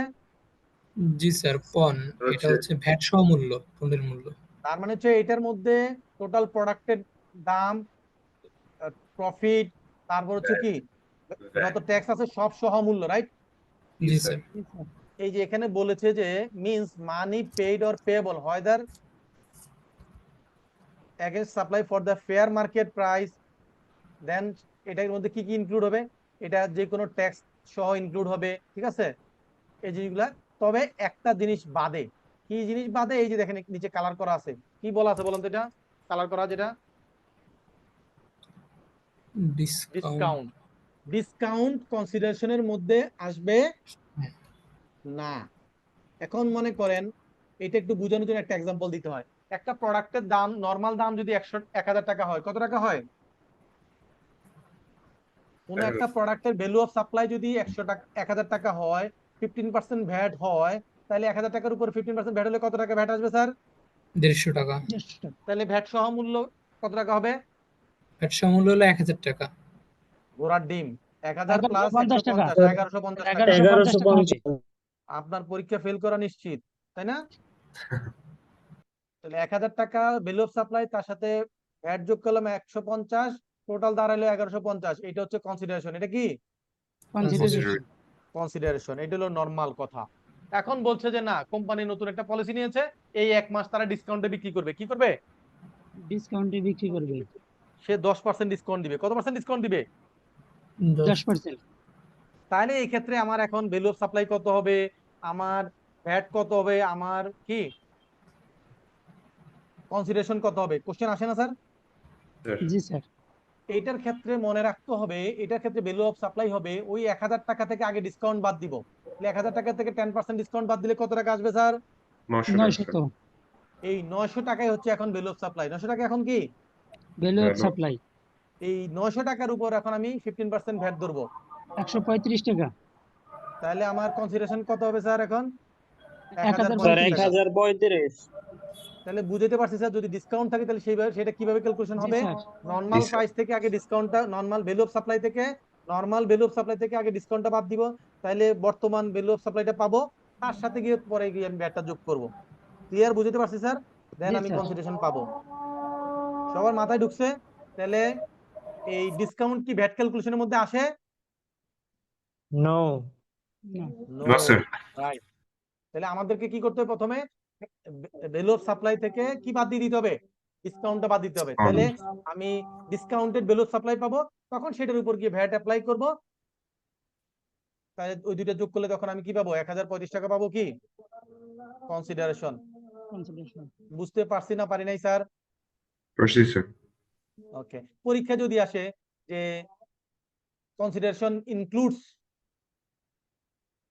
Discount, true or false? False. False. False. এই যে দেখেন, এই যে পড়াটা খালি রিডিং করলে হবে না, বা ওই স্লাইড দিলে হবে না, বা শিট দিলে হবে না।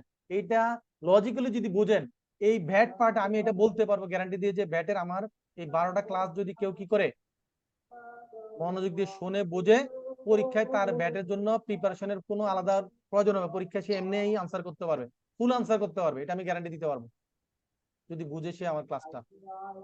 ওকে জি স্যার। ওকে, তারপর বলছে যে ইম্পোর্ট। শুধু আপনার ক্লাসটা করলেই হবে নাকি ম্যানুয়াল পড়া লাগবে না স্যার? কথা কম বলেন। কিছু পেছানোলোক জীবনে থাকবে সব সময়, পেছায় চিন্তা করবে। আমার এই ক্লাসে যা পড়াচ্ছি এটা আপনার ম্যানুয়ালের চেয়ে আরো অনেক বেশি। সো আপনি আমার এটা পড়ার পর আপনার ম্যানুয়ালটা যখন রিভিশন দিবেন, দেখবেন যে ওখানে আর কিছু বাদ না, আপনি সব পারতেছেন। যে আল্লাহর বান্দা জিজ্ঞেস করছেন, বুঝতে পারছেন স্যার আমার আনসার? জি স্যার। জি, কমপ্লেক্স লোক থেকে সবসময় দূরে রাখতে হবে, এরা জীবন স্পয়েল করে দিবে, শান্তি রাখবে না, অশান্তি সৃষ্টি করবে। হ্যাঁ, ওকে। ইম্পোর্ট কি? আমদানি কি? আমদানি হচ্ছে বাংলাদেশের যে ভৌগোলিক এরিয়া, এর বাইরে থেকে যদি কোনো কিছু আমরা কি করি বাংলাদেশের মধ্যে নিয়ে আসি, তাহলে সেটাকে কি বলবে? ইম্পোর্ট। তাহলে ভৌগোলিক এরিয়ার বাইরে থেকে যদি বাংলাদেশের ভিতরে কিছু নিয়ে আসি সেটা হচ্ছে ইম্পোর্ট। আর ভৌগোলিক এরিয়ার বাইরে যদি কিছু পাঠাই তাহলে কি হবে? এক্সপোর্ট। এক্সপোর্ট। আর এক্সপোর্টের ক্ষেত্রে বলেছে যে এক্সপোর্ট মানে হচ্ছে এই ডিরেক্ট এক্সপোর্ট এবং ডিমড এক্সপোর্ট। ডিরেক্ট এক্সপোর্ট কোনটা? যেটা বাংলাদেশের বাইরে সরাসরি পাঠাচ্ছে, এটা হচ্ছে ডিরেক্ট এক্সপোর্ট। এখন মনে করেন আপনার কোম্পানি টি শার্ট তৈরি করে, আপনি ইউরোপে এই আপনাদের টি শার্ট গুলো এক্সপোর্ট করেন, তাহলে এটা হচ্ছে দেশের বাইরে আপনি সরাসরি পাঠাচ্ছেন, এটাকে বলছে ডিরেক্ট এক্সপোর্ট। এটাকে কি বলছে? Direct export. Direct export. এখন আপনি যে টি শার্টটা তৈরি করে পাঠাইছেন, টি শার্টের জন্য স্যার ফেব্রিক্স লাগে নাই? লাগছে। এটার জন্য অ্যাকসেসরিজ লাগে নাই? লাগছে। এখন যদি লোকালি আপনি বাংলাদেশে অন্য কোনো গার্মেন্টস ফ্যাক্টরি থেকে, অ্যাকসেসরিজ ফ্যাক্টরি থেকে আপনি ওই ফেব্রিক্সটা কিনেন বা অ্যাকসেসরিজটা কিনেন এলসির মাধ্যমে, এবং এটাকে কি বলবো আমরা, ফরেন কারেন্সিতে, তাহলে ওই যে বাংলাদেশের লোকাল যে কোম্পানিটা আপনাকে সাপ্লাই দিল তার জন্য সেটা ডিম এক্সপোর্ট হবে। তার জন্য কি হবে? ডিম এক্সপোর্ট। Deemed export. কারণ তার সাপ্লাইটা কনজাম্পশন করে আপনি এটা ফিনিশ গুডটা দেশের বাইরে পাঠাইছেন। আপনারটা হচ্ছে ডিরেক্ট এক্সপোর্ট, তারটা হচ্ছে কি ডিম এক্সপোর্ট। তাহলে এক্সপোর্ট বলতে কি বোঝাবে? ডিরেক্ট এক্সপোর্ট এবং ডিমড এক্সপোর্ট দুইটাকেই বুঝাবে। বুঝাইতে পারছি কিনা স্যার ব্যাপারটা? জি স্যার।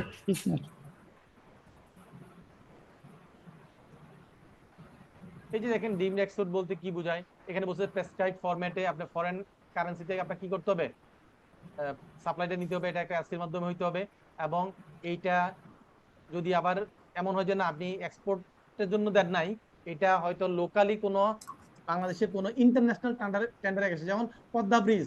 পদ্মা ব্রিজ কি লোকাল টেন্ডারে হয়েছে না ইন্টারন্যাশনাল টেন্ডারে হয়েছে? International tender. এটা কি বাংলাদেশি কোনো প্রতিষ্ঠান করেছে না বাংলাদেশের বাইরে কোনো প্রতিষ্ঠান করেছে? বাংলাদেশের বাইরের প্রতিষ্ঠান। কোন দেশের প্রতিষ্ঠান করেছে? চায়না। চায়না।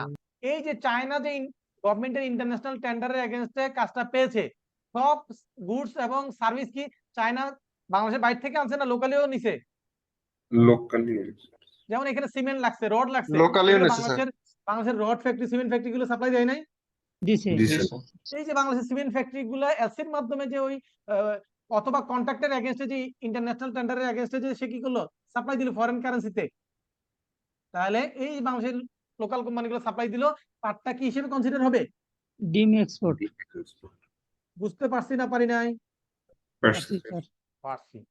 ওকে, এখন বলছে যে ম্যানুফ্যাকচারিং বলতে কি বোঝায়? উৎপাদন। উৎপাদন বলতে কি বোঝায়? আমরা আমাদের অনেকের মধ্যে ধারণা আছে যে ম্যানুফ্যাকচারিং বলতে বোঝায় যে আমার একটা ফ্যাক্টরি থাকবে, সেখানে মেশিনারিজ থাকবে, সেখানে আমি র মেটেরিয়ালস দিব, এটা থেকে প্রসেসের মাধ্যমে ফিনিশ গুড তৈরি হবে, এটাই তো বুঝি নাকি স্যার? জি স্যার, বুঝতাম তো আগে। জি স্যার। তাই বুঝি, কিন্তু ভ্যাট আইনে এটা বুঝাই না। ভ্যাট আইনে বুঝায়, এটা তো বুঝাবেই, যেটা বুঝছেন আপনি এটাকে তো বুঝাবেই, এর বাইরেও বুঝায়। এর বাইরে কিরকম? ভ্যাট আইনে বলেছে যে আপনি যদি কোনো গুডস আপনি যেভাবে কিনেছেন, কিনার পরে ওই গুডসের যদি আকার, আকৃতি, প্রকৃতি কোনো গুণগত মান পরিবর্তন করেন, তাহলে সেটা ম্যানুফ্যাকচারিং হয়ে যাবে। সেটা কি হয়ে যাবে? ম্যানুফ্যাকচারিং হয়ে যাবে। যেমন আমি একটা এক্সাম্পল দেই, আপনি ও সুগার মিল থেকে 100 কেজির বস্তায় সুগার কিনেছেন। কি কিনেছেন? সুগার। সুগার কিনেছেন, আনার পর এইটাকে আবার কি করছেন, আপনার দোকানের নামে আপনি বা প্যাকেট 1 কেজি করে প্যাকেট করে বিক্রি করছেন। তাহলে আপনি কিনছিলেন যেই অবস্থায় সুগারটা, এটা সাইজ কি ছিল, 100 কেজি কি ছিল, 100 কেজি 100 বস্তা, কেজি 100 কেজির বস্তা, রাইট। এখন আপনি এটাকে চেঞ্জ করে 1 কেজির প্যাকেট করেছেন, তাহলে সাইজ চেঞ্জ হয়েছে কিনা? জি এইটাকেও ম্যানুফ্যাকচারিং বুঝাবে, বুঝতে পারছে কিনা? আপনারা যেটা বুঝুন যে মেশিনারি থাকবে থাকবে, সেটাকে তো বুঝাবেই। এর বাইরে মনে রাখতে হবে সহজভাবে, ভ্যাট আইনে ম্যানুফ্যাকচারিং বলতে বুঝাবে কোনো গুডসের আপনি যেভাবে কিনেছেন ঠিক এইভাবেই যদি বিক্রিটা না করেন, তাহলে সেটাকে ম্যানুফ্যাকচারিং বুঝাবে। কিরকম, আপনি গুডসটা কিনেছেন, কিনে এটার আকার, আকৃতি, গুণগত মান চেঞ্জ করেছেন, সামান্য পরিমাণও চেঞ্জ করলে সেটাকে কি বলবে? ম্যানুফ্যাকচারিং এখন মনে করেন আপনি সয়াবিন তেল কিনেছেন ড্রামে করে, 200 লিটারের ড্রাম যেগুলো আমরা পাই, সে ড্রামে কিনেছেন, আনার পর আপনি কি করছেন, 1 লিটার, 2 লিটার, 5 লিটারের বোতল করে করে বিক্রি করেছেন। তাহলে কি আপনি কোনো কিছু পরিবর্তন করেছেন না করেন নাই? করছি তাহলে এটা কি, ম্যানুফ্যাকচারিং ম্যানুফ্যাকচারিং এখানে কি কোনো মেশিনারি ছিল, কোনো না প্রসেস হয়েছে? না হয় নাই।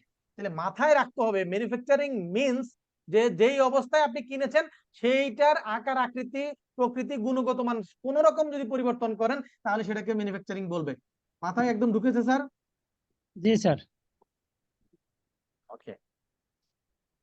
এখন মনে করেন আমরা যদি কোনো প্রোডাক্ট তৈরি করার জন্য যা যা জিনিসপত্র কিনি, ব্যবহার করি, সেগুলো আমার ওই প্রোডাক্টটা তৈরি করার জন্য উপকরণ হিসেবে বলতে পারি কিনা স্যার? উপকরণ যেমন আপনি রান্না করবেন, রান্না করতে গেলে কি লাগবে, তেল, চিনি, লবণ, যেটা রান্না করবেন হলুদ, সেই মরিচ। আইটেম ইনগ্রেডিয়েন্টস গুলো লাগবে না, সেটাকে উপকরণ বলবো না আমরা? জি স্যার বলবো।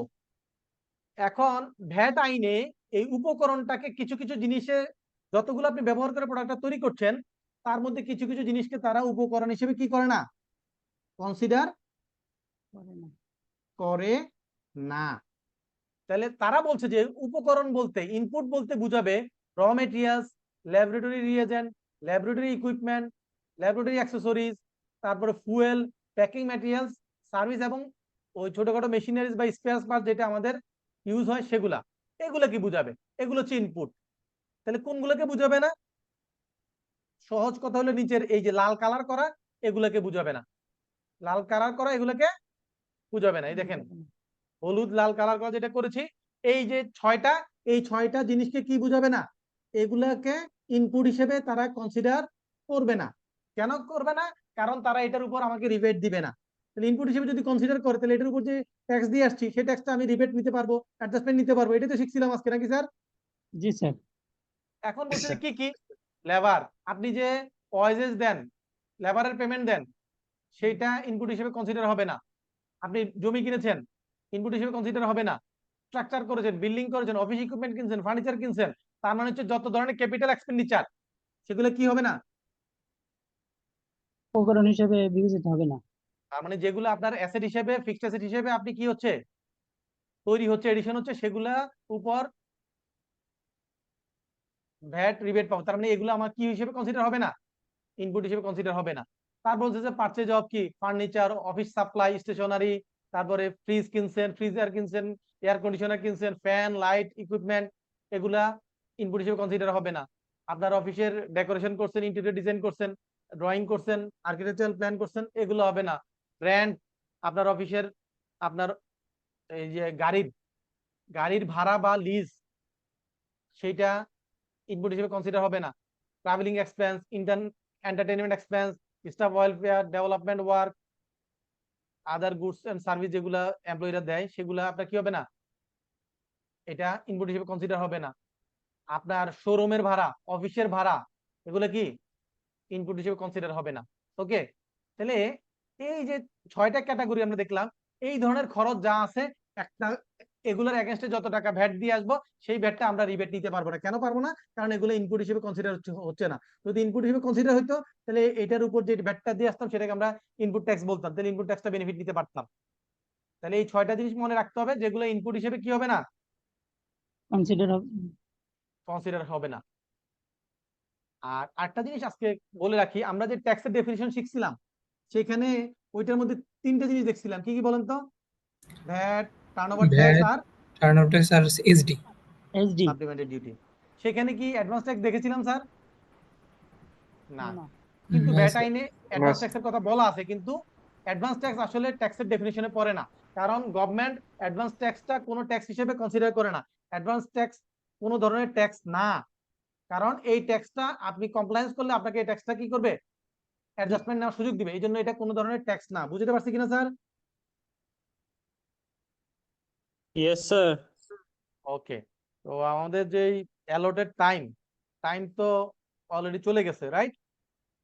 আমাদের শুরুতে যেহেতু ফার্স্ট ক্লাস, জি স্যার। দেখা যায় যে প্রথম দিকে নামাজ সহ 10-15 মিনিট চলে যায়। এই 15 মিনিট আমরা কিভাবে রিকভারি করব? কারো কাছে বুদ্ধি আছে স্যার? স্যার 15 মিনিট এক্সট্রা পড়ান। আপনাদের স্যার। নেক্সট ক্লাস আবার শুরু হয়ে যাবে না? 9টা থেকে স্যার। তাহলে কি আমি কি ডেফিনিশনটা শেষ করব, আপনারা একটু হেল্প করলে? জি স্যার। অবশ্যই স্যার। এই কন্টেন্টটা শেষ করে। ওকে, তাহলে আমরা বলেছিলাম যে উপকরণ হিসেবে, ইনপুট হিসেবে যেগুলো কনসিডার হবে সেগুলো কেনার সময় আমি যেই ট্যাক্সটা দিয়েছি সেটাকে ইনপুট ট্যাক্স বলে, তবে অ্যাডভান্স ট্যাক্স বাদ দিয়ে। কি বাদ দিয়ে? অ্যাডভান্স ট্যাক্স বাদ ট্যাক্স দিই। বাদ দিয়ে। বাদ দিয়ে, কারণ অ্যাডভান্স ট্যাক্স কোনো ট্যাক্স না, রাইট? জি স্যার। মিস্টার মেহেদি, আপনাকে কিন্তু ক্লাস থেকে আউট করে দেব, আপনার কিন্তু সাউন্ড আসতেছে। ক্লাস ক্যাপ্টেন নাই, যিনি নয়েজ করবেন ওনাকে একবার সতর্ক করবেন, সেকেন্ড টাইম কি করবেন, সোজা বাড়িতে পাঠিয়ে দিবেন। যারা আমাদের ক্লাসে ডিস্টার্ব করবে তাদের আমাদের এখানে কোনো কি নাই, প্রয়োজন নাই। ওকে, তারপরে এই যে সেলস যেটা আমরা করি, সেলস এর উপর যেই ট্যাক্সটা সেটাকে আমরা বলি আউটপুট ট্যাক্স। সেটাকে আমরা কি বলি? Output tax. Output tax. Okay, আর ট্যাক্স ফ্র্যাকশন কি? ট্যাক্স ফ্র্যাকশন কিছুই না, আমরা যে আজকে শিখছিলাম value of supply plus tax সমান কি? কনসিডারেশন। এই কনসিডারেশন থেকে যদি আমি ট্যাক্সটা বাদ দিই তাহলে কি পাই? Value of supply. তাহলে ভ্যালু অফ তাহলে এই সাপ্লাই। যে, তাহলে ট্যাক্স ফ্র্যাকশন কোনটা? ওই যে ট্যাক্স যেটুকু আমি বাদ দিই, আমার টোটাল ভ্যালু যেটা কনসিডারেশন সেটার মধ্যে ট্যাক্স সহ ঢুকে আছে না স্যার? জি এই টোটাল জি স্যার। টোটাল ভ্যালু থেকে যদি আমি ট্যাক্সটা মাইনাস করি, তাহলে যতটুকু মাইনাস করলে ট্যাক্স মাইনাস করা হয় সেটাকে বলে ট্যাক্স ফ্র্যাকশন। দেখেন, আমার যদি 100 টাকা ভ্যালু অফ সাপ্লাই হয়, তার সাথে যদি 15 টাকা ভ্যাট হয়, 15% ভ্যাট হয় আর কনসিডারেশন, তাহলে আমার এখানে ভ্যাট কত টাকা দেখেন। তাহলে আমরা কি করব, ওই টোটাল যে কনসিডারেশন সেটাকে 115 টাকা দিয়ে ভাগ করে 15 টাকা দিয়ে গুণ করলে ভ্যাটের অ্যামাউন্টটা পেয়ে যাবো না স্যার? জি স্যার। জি স্যার। সেটাকেই বলছে ট্যাক্স বুঝতে ফ্র্যাকশন, পারি কিছুই নাই না। স্যার। স্যার আরেকবার বললে একটু ভালো হইতো sir. Simple, consideration divided by 100 plus ভ্যাটের রেট গুণন ভ্যাটের রেট, তাহলে কি পাওয়া যাবে? Tax fraction. আমরা যে মনে করেন একটা প্রোডাক্টের দাম 1150 টাকা, কত টাকা? 1150 টাকা। এটা হলো ভ্যাট সহ মূল্য। কি সহ মূল্য? ব্যাট সমূল্য। ভ্যাট সহ মূল্য। এখন আপনাকে যদি বলি যে একটা প্রোডাক্টের ভ্যাট সহ মূল্য হচ্ছে 1150 টাকা, আর এখানে 15% ভ্যাট আছে, তাহলে এখানে কত টাকা ভ্যাট আছে বলেন তো? 150 টাকা। 150। 150 টাকা কিভাবে বাইর করছেন? এটা হচ্ছে স্যার 1150 1150 ডিভাইডেড বাই 115 গুণন 15, রাইট? জি স্যার। এই যে 115 দিয়ে ভাগ করলেন আর 15 দিয়ে গুণ করলেন, এটাকেই বলে ট্যাক্স ফ্র্যাকশন। বাংলা বুঝছেন স্যার? জি স্যার। জি এই স্যার। যে 150 টাকা বের করেছেন, এই 150 টাকাই হচ্ছে ট্যাক্স ফ্র্যাকশন। ওকে, এখন বলছে যে ট্যাক্স পিরিয়ড, কর মেয়াদ। ভ্যাট আইন অনুযায়ী কর মেয়াদ এই বছরের জুন মাসের আগ পর্যন্ত ছিল 2 রকম। কয় রকম ছিল? 2 রকম। এই বছর আইনে চেঞ্জ করে আরেকটা অ্যাড করে দিয়েছে। আপনাদের পরীক্ষায় নতুনটা আসবে না, এই যে বাংলা যেটা লেখা আছে এটা আসবে না, কারণ আপনাদের নভেম্বর ডিসেম্বরের পরীক্ষায় গিয়ে নতুন কারেকশনটা আসবে, ঠিক আছে? সেপ্টেম্বরের পরীক্ষায় কারেকশনটা আসবে না। ওকে, তো আগের আইন অনুযায়ী যেটা ছিল কারেকশন হওয়ার আগ পর্যন্ত, সেটা ছিল যদি কেউ ভ্যাট রেজিস্টার্ড পারসন হয়, তার ক্ষেত্রে ভ্যাটের ক্ষেত্রে হচ্ছে প্রত্যেকটা ক্যালেন্ডার মান্থ হচ্ছে জানুয়ারি, ফেব্রুয়ারি, মার্চ, এপ্রিল, এভাবে 12টা মাস হচ্ছে 12টা ট্যাক্স পিরিয়ড ভ্যাটের ক্ষেত্রে। কিসের ক্ষেত্রে স্যার? ভ্যাটের ক্ষেত্রে। ভ্যাটের ক্ষেত্রে প্রত্যেকটা ক্যালেন্ডার মান্থ হচ্ছে এক একটা ট্যাক্স পিরিয়ড। আর টার্নওভারের ক্ষেত্রে হচ্ছে প্রত্যেকটা কোয়ার্টার। প্রত্যেকটা কি? কোয়ার্টার। কোয়ার্টার। জানুয়ারি থেকে মার্চ 31 পর্যন্ত একটা মার্চ। কোয়ার্টার, মার্চ এপ্রিল থেকে জুন জুন পর্যন্ত একটা কোয়ার্টার, এইভাবে 4টা কোয়ার্টার হচ্ছে গিয়ে টার্নওভার ট্যাক্সের জন্য ট্যাক্স পিরিয়ড। এটা ছিল এতদিন পর্যন্ত। হুম। আইনে যেটা এবছর চেঞ্জ করছে সেটা বলছে যে যদি কোনো নির্মাণ সংস্থা অথবা যোগানদার মিন্স হচ্ছে প্রকিউরমেন্ট প্রোভাইডার অথবা সিএনএফ এজেন্সি হয়, তাহলে তাদের ক্ষেত্রে বলছে যে তারা যদি উৎসে কর্তনকারী সত্তা না হয় তাহলে তাদের ক্ষেত্রে হাফ ইয়ার কি 30শে জুন আর 31শে ডিসেম্বর তাদের ক্ষেত্রে হাফ ইয়ার। তাহলে যদি নির্মাণ সংস্থা যোগানদার অথবা কি হয় ক্লিয়ারিং ফরওয়ার্ডিং এজেন্সি হয়, তারা যদি উইথহোল্ডিং এন্টিটির মধ্যে না পড়ে তাহলে তাদের ক্ষেত্রে হচ্ছে জুন আর ডিসেম্বর 2টা ট্যাক্স পিরিয়ড। ঠিক আছে, হাফ ইয়ার করে তাদের ক্ষেত্রে ট্যাক্স পিরিয়ড। বুঝতে পারছি কিনা স্যার? জি স্যার। ওকে, এই যে আমি কি ভ্যাটের আন্ডারে আমাকে রেজিস্ট্রেশন নিতে হবে নাকি টার্নওভারের আন্ডারে রেজিস্ট্রেশন নিতে হবে, এটা ডিপেন্ড করে একটা প্রতিষ্ঠানের টার্নওভার কত টাকা সেটার উপর ডিপেন্ড করে। কোনো প্রতিষ্ঠানের যদি টার্নওভার যদি একটা পিছনের 12 মাস অথবা এস্টিমেটেড ফিউচারে 12 মাস যদি এমন হয় যে তার টার্নওভার একটা সিলিং 50 লাখ টাকার উপরে হয় আর 3 কোটি টাকা পর্যন্ত হয়, 50 লাখ টাকার উপরে 3 কোটি পর্যন্ত যদি হয় তাহলে টার্নওভারের আওতায় পড়বে। আর যদি 50 লাখ টাকা পর্যন্ত হয় তাহলে সেক্ষেত্রে কি হবে না, টার্নওভার ট্যাক্স টার্নওভারের আওতায় পড়বে ভ্যাটও না। লাগবে না, টার্নওভার ট্যাক্সও লাগবে না। যদি 50 লাখ টাকার উপরে 3 কোটি টাকা পর্যন্ত যদি হয় তাহলে সেই ক্ষেত্রে হচ্ছে টার্নওভারের আওতায় পড়বে। আর যদি 3 কোটি টাকার উপরে হয় তাহলে সেক্ষেত্রে কোথায় পড়বে, রেজিস্ট্রেশন। সেই ক্ষেত্রে রেজিস্ট্রেশন আওতায়। Registration means VAT registration, VAT আর registration. Enlistment means turnover enlistment. বুঝতে পারছি স্যার? জি স্যার। জি স্যার। ওকে, স্যার একটা বিষয়, জি বলেন। মানে যদি কোনো কেউ চায় যে আমি আপনার এই যে ভ্যাট রেজিস্ট্রেশন করবো তাহলে কি নিতে পারবে? সেটা আমরা আগামী ক্লাসে যখন ভ্যাট রেজিস্ট্রেশন নিয়ে কথা বলবো সেটা ও, আমরা যখন যেই সাবজেক্টে থাকবো এর বাইরে যাব না। Clear sir? জি স্যার। ওকে, আগামী ক্লাসে আমরা ভ্যাট রেজিস্ট্রেশন পড়বো, তখন আপনারা ওই কোশ্চেন আনসার পেয়ে যাবেন। আচ্ছা, পরীক্ষায় আসবে যে কোন একটা প্রতিষ্ঠানের টার্নওভার 60 লাখ টাকা, বিগত 12 মাসে তার 60 লাখ টাকা, তাহলে আমরা এটা কি বলবো, এটা কি টার্নওভার এনলিস্টমেন্ট লাগবে নাকি টার্নওভার ভ্যাট রেজিস্ট্রেশন লাগবে? Investment, turnover Okay. ইনভেস্টমেন্ট। ওকে ওকে ওকে, এটা হলো সহজ কথা। এখন বলছে যে এই টার্নওভারের অ্যামাউন্টটা যে ক্যালকুলেশন করব এখানে এই 4টা জিনিস বাদ দিয়ে, কি বাদ দিয়ে, এখন যদি আপনাকে বলি যে তার টার্নওভার হচ্ছে 5 কোটি টাকা, যার মধ্যে তার এক্সেম্পটেড সেল ছিল 2 কোটি টাকা, তার অ্যাসেট বিক্রি থেকে টার্নওভার আসছিল 1 কোটি টাকা, তাহলে এই 5 কোটি থেকে 2 কোটি আর 1 কোটি বাদ দিলে থাকে কত? 2 কোটি থাকে। 2 কোটি টাকা। তাহলে টার্নওভার ক্যালকুলেশনের মধ্যে এই 4টা ফিগার আসবে না, এই 4টা ফিগার বাদ দিতে হবে। কি কি বাদ দিতে হবে? তার টার্নওভারের মধ্যে যদি এক্সেম্পটেড কোনো সেলস থাকে সেটা বাদ দিতে হবে, তার যদি কোনো অ্যাসেট বিক্রি করে কোনো টাকা পায় সেটা বাদ দিতে হবে, তার যদি কোনো বিজনেস ইউনিট, মনে করেন তার 3টা ইউনিট আছে, প্ল্যান্ট আছে, একটা প্ল্যান্ট বিক্রি করে দিয়েছে, একটা বিজনেস ইউনিট বিক্রি করে দিয়েছে, তাহলে ওই বিজনেস ইউনিট বিক্রি করে দিয়েছে যেটা, এটা কি তার রেগুলার গুড সাপ্লাই নাকি তার এটা একটা অ্যাসেট বিক্রি হচ্ছে? অ্যাসেট বিক্রি। অ্যাসেট বিক্রি তাহলে হচ্ছে। তার কোনো যদি ইকোনমিক অ্যাক্টিভিটিস বা কোনো পোর্শন বিক্রি করে তাহলে সেটা বাদ যাবে। অথবা তার যদি কোনো একটা ব্যবসা প্রতিষ্ঠান বন্ধ হয়ে যায় পার্মানেন্টলি, হ্যাঁ, তাহলে সেটা কি, কোনো একটা ইকোনমিক অ্যাক্টিভিটি যদি পার্মানেন্টলি বন্ধ হয়ে যায় সেটার কনসিকুয়েন্সে যদি সেটা এটা সাপ্লাই হয়, যেমন মনে করেন আপনার একটা ফ্যাক্টরি বন্ধ হয়েছে, আপনি তার আপনার ওই মেশিনারিজ গুলো বিক্রি করে দিচ্ছেন, ফ্যাক্টরি শেড টেড গুলো বিক্রি করে দিচ্ছেন, তাহলে সেগুলা এই টার্নওভার ক্যালকুলেশনের মধ্যে আসবে না। কিসের ক্ষেত্রে? এটা কি রেজিস্ট্রেশনে যাবে না এনলিস্টমেন্টে যাবে? এটার ক্ষেত্রে যে টার্নওভার ক্যালকুলেশন সেটার ক্ষেত্রে এই 4টা ফিগার যাবে না। বুঝতে পারছি কিনা স্যার? জি স্যার। জি স্যার। পরীক্ষায় যদি একটা টোটাল টার্নওভার দেওয়া থাকে এবং যদি বলে যে এক্সেম্পটেড সেলস এত টাকা করছে, এত টাকা ক্যাপিটাল অ্যাসেট বিক্রি করছে, তাহলে এগুলো আমরা কি করব, টোটাল সেলস থেকে মাইনাস করে দেখবো যেটা 50 লাখ টাকার উপরে আছে কিনা, 3 কোটি টাকার উপরে আছে কিনা। বুঝতে পারছি কিনা স্যার? জি জি স্যার। জি স্যার।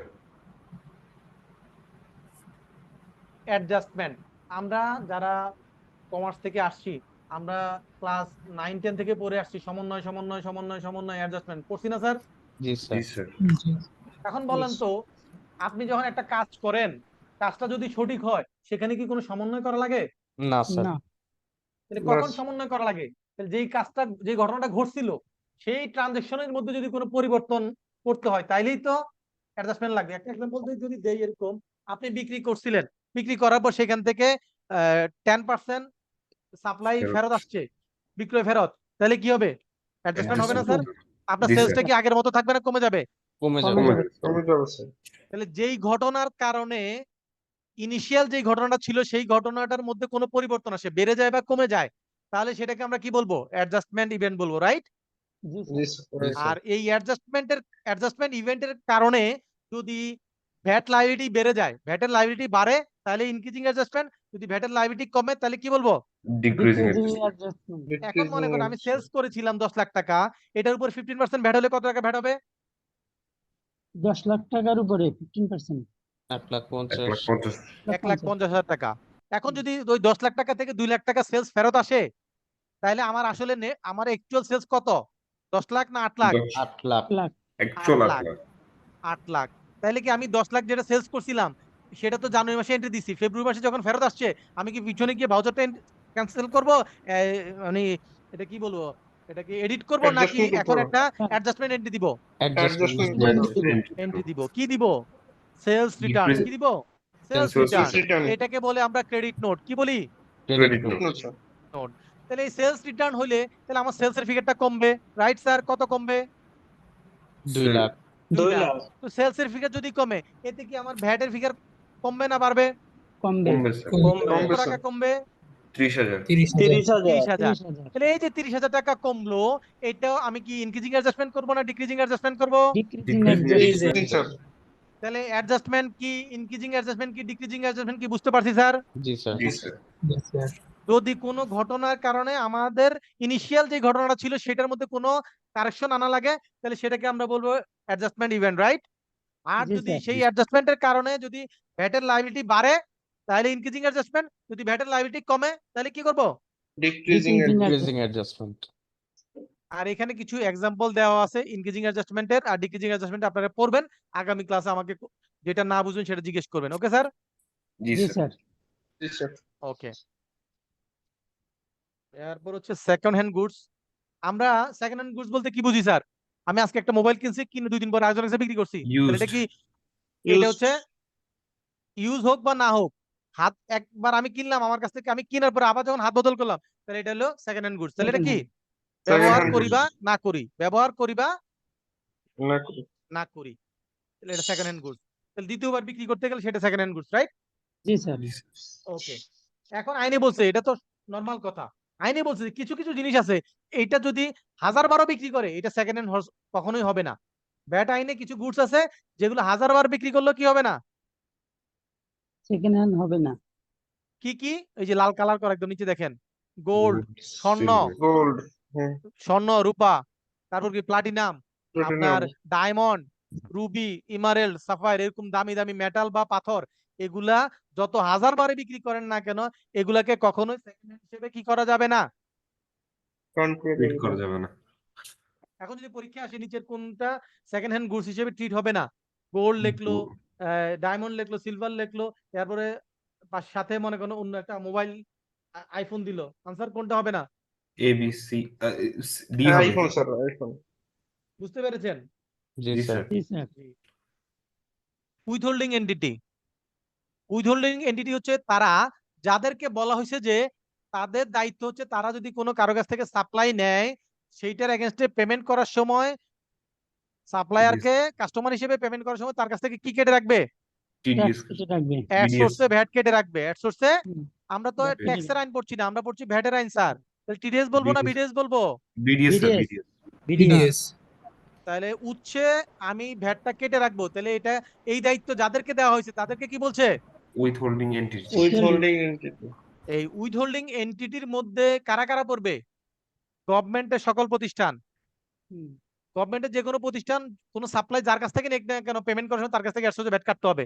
এরপরে বলছে যে semi government, NGO, bureau affairs থেকে পারমিশন নিছে এরকম, সোশ্যাল ওয়েলফেয়ার থেকে নিছে এরকম কোন এনজিও, তার বলছে ব্যাংক, ইন্স্যুরেন্স বা নন ব্যাংকিং ফিনান্সিয়াল ইনস্টিটিউশন, তারপরে যে শিক্ষা প্রতিষ্ঠানের ক্ষেত্রে বলছে যে সেকেন্ডারি বা অ্যাবভ, তাহলে প্রাইমারি বা প্রি প্রাইমারি বাদে, তাহলে প্রি প্রাইমারি বা প্রাইমারি বাদে যত ধরনের শিক্ষা প্রতিষ্ঠান আছে তাদেরকে কি করতে হবে? তারা যে কোনো গুডস বা সার্ভিস সাপ্লাই নিলে তারা সাপ্লায়ার কাছ থেকে অ্যাডসোর্সে কি কাটতে হবে? ব্যাট কাটতে হবে। ভ্যাট কাটতে হবে।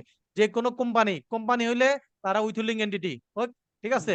এখন দেখেন তো এখানে যা যা বলছি এটার মধ্যে কি প্রপার্টরশিপ, পার্টনারশিপ কোনোটা কি এখানে বলেছি? না না, স্যার। বলি নাই। তাহলে নরমালি প্রপার্টরশিপ, পার্টনারশিপ, উইথহোল্ডিং এন্টিটির মধ্যে নরমালি পড়ে না। না, না। এখন বলছে যে এই যে 6 নাম্বারটা এটা আগে ছিল না, এটা গত বছর অ্যাড করছে।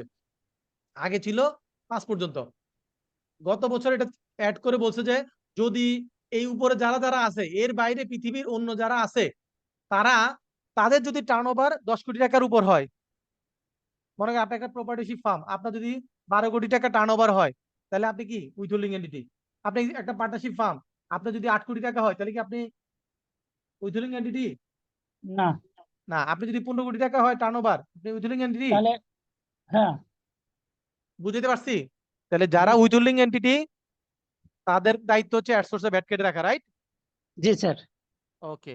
এই যে আজকেই অন্য একটা ডেফিনিশন শিখেছিলাম, মনে আছে কিনা, যে নির্মাণ সংস্থা, তারপর কি ছিল আপনার প্রকিউরমেন্ট প্রোভাইডার, দেন ছিল পরে সিএনএফ, সিএনএফ ছিল। যোগানদার ছিল। ছিল স্যার, এরা যোগানদার। যদি উইথহোল্ডিং এন্টিটি না হয় বলেছিলাম, তাহলে তারা যদি এই 6টার মধ্যে না পড়ে তাহলে তাদের ক্ষেত্রে মনে করেন একজন ব্যক্তি বা একজন প্রপার্টিশিপ ফার্ম যার মাত্র 8 কোটি টাকা টার্নওভার, সে কি উইথহোল্ডিং এন্টিটির মধ্যে পড়তেছে? না, সে যদি কনস্ট্রাকশন বিজনেস করে, সে যদি, তাহলে তার ক্ষেত্রে কি ইয়েটা ট্যাক্স পিরিয়ড কি হবে? 6 মাস না প্রতি মাস? 6 মাস। 6 মাস। তাহলে এগুলো কি লজিক্যালি বুঝতেছি না বুঝতেছি না? বুঝতেছি স্যার। বুঝতেছি। ওকে। তাহলে সে যদি ওই 3টার মধ্যে পড়ে এবং এইখানকার এই 6টার মধ্যে পড়ে, তাহলে তার ক্ষেত্রে ক্যালেন্ডার মান্থ। কিন্তু যদি ওই 3টার মধ্যে পড়ে কিন্তু এই 6টার মধ্যে না পড়ে, তাহলে তার ক্ষেত্রে 6 মাস, রাইট? হুম। এরপর যে সেন্ট্রাল রেজিস্ট্রেশন, জি এটা হচ্ছে স্যার। মনে করেন, জি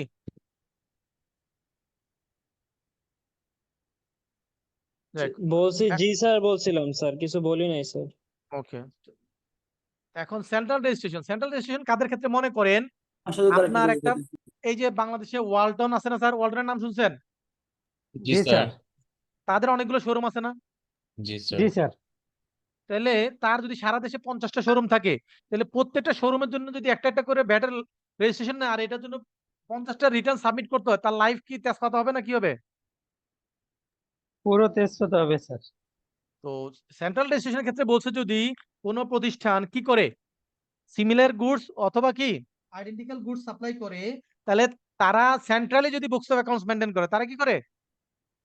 সেন্ট্রালি যদি বুকস অফ অ্যাকাউন্টস মেনটেন করে, তাহলে তারা এরকম 50টা ব্যাটারি রেজিস্ট্রেশন না নিয়ে একটা রেজিস্ট্রেশন নিলেই হবে। তাহলে অনেকগুলা তার বিজনেস ইউনিট, কিন্তু যেমন, তাহলে সেক্ষেত্রে সে কি করবে? একটা রেজিস্ট্রেশন নিবে। একটা কোম্পানি অনেকগুলো হয়তো তার অফিস আছে, তাহলে কয়টা রেজিস্ট্রেশন নিতে পারবে? একটা নিতে পারবে একটা। সেন্ট্রাল কি রেজিস্ট্রেশন। হইলে নিতে পারবে? যদি আইডেন্টিক্যাল গুডস অথবা similar similar good. Goods supply দেয়, আর হচ্ছে যদি অ্যাকাউন্টসটা কি করে সেন্ট্রালি মেনটেন করে। মেনটেন করা হয়। অ্যাকাউন্টস এবং ভ্যাটের বুকস অফ অ্যাকাউন্টস, কি করে সেন্ট্রালি মেনটেন করে, তাহলে সেক্ষেত্রে সে কি করতে পারবে? একবার একটা রেজিস্ট্রেশন করতে একটা হবে। নির্দিষ্ট জায়গায় রেজিস্ট্রেশন নিলেই হবে, তার সেন্ট্রাল রেজিস্ট্রেশন বুঝাবে। ওকে, এটা আমরা পরবর্তী ক্লাসে, ওই যে আগামী ক্লাসে যখন রেজিস্ট্রেশন করবো সেখানে আরো ডিটেলস করবো। ওকে। ক্রেডিট নোট তো অলরেডি আলোচনা করছি। পেনাল্টি কি? পেনাল্টি হচ্ছে যে কিছুই না, এটা হচ্ছে যে আপনি যদি আইন না মানেন, এটার আপনার উপর যেই আইন না মানার জন্য যে ফাইন, সেগুলোকে কি বলবে? পেনাল্টি বলবে। আর ডেবিট নোট কি? যে আপনার সেলস এর ফিগারটা হয়তো কোনো কারণে ভুলে আপনি কোয়ান্টিটির জায়গায় 1000 দিতে গিয়ে 100 পড়ে গেছে, তাহলে কি আপনার সেলস অ্যামাউন্ট কমে গেছে না বেড়ে গেছে স্যার? কমে গেছে স্যার। তাহলে এটা বাড়াইতে হবে। তাহলে বাড়াইতে হলে কি হবে? ডেবিট নোট করতে হবে, রাইট? Debit note. জি স্যার। আচ্ছা, ফেয়ার মার্কেট ভ্যালু আমরা এটা হচ্ছে কি নরমালি যেটা বুঝবো অ্যাকাউন্টিং এর ভাষায়, ফেয়ার মার্কেট ভ্যালু বলতে যা বুঝাই তাই এখানে বুঝাইছে। এটা আমরা পরে আরো ডিটেইলস আলোচনা করতে পারবো। ওকে। আচ্ছা, আমাদের সবার বাসায় কি আপনার গ্যাস বা ইলেকট্রিসিটি বা পানির পানির সাপ্লাই আছে? জি স্যার। জি স্যার। আচ্ছা, আমি যে কোনো গুডস দোকান থেকে একটা ল্যাপটপ কিনলাম, সে আমাকে সাপ্লাই দিল, আমি পেমেন্ট করলাম। কিন্তু আমি যে ইলেকট্রিসিটি ব্যবহার করি তাহলে প্রতি সেকেন্ডে সেকেন্ডেই তো আমি ইলেকট্রিসিটি ব্যবহার করছি, আমাকে কি প্রতি সেকেন্ডে সেকেন্ডে বিল করছে আর প্রতি সেকেন্ডে সেকেন্ডে কি আমি পেমেন্ট করছি?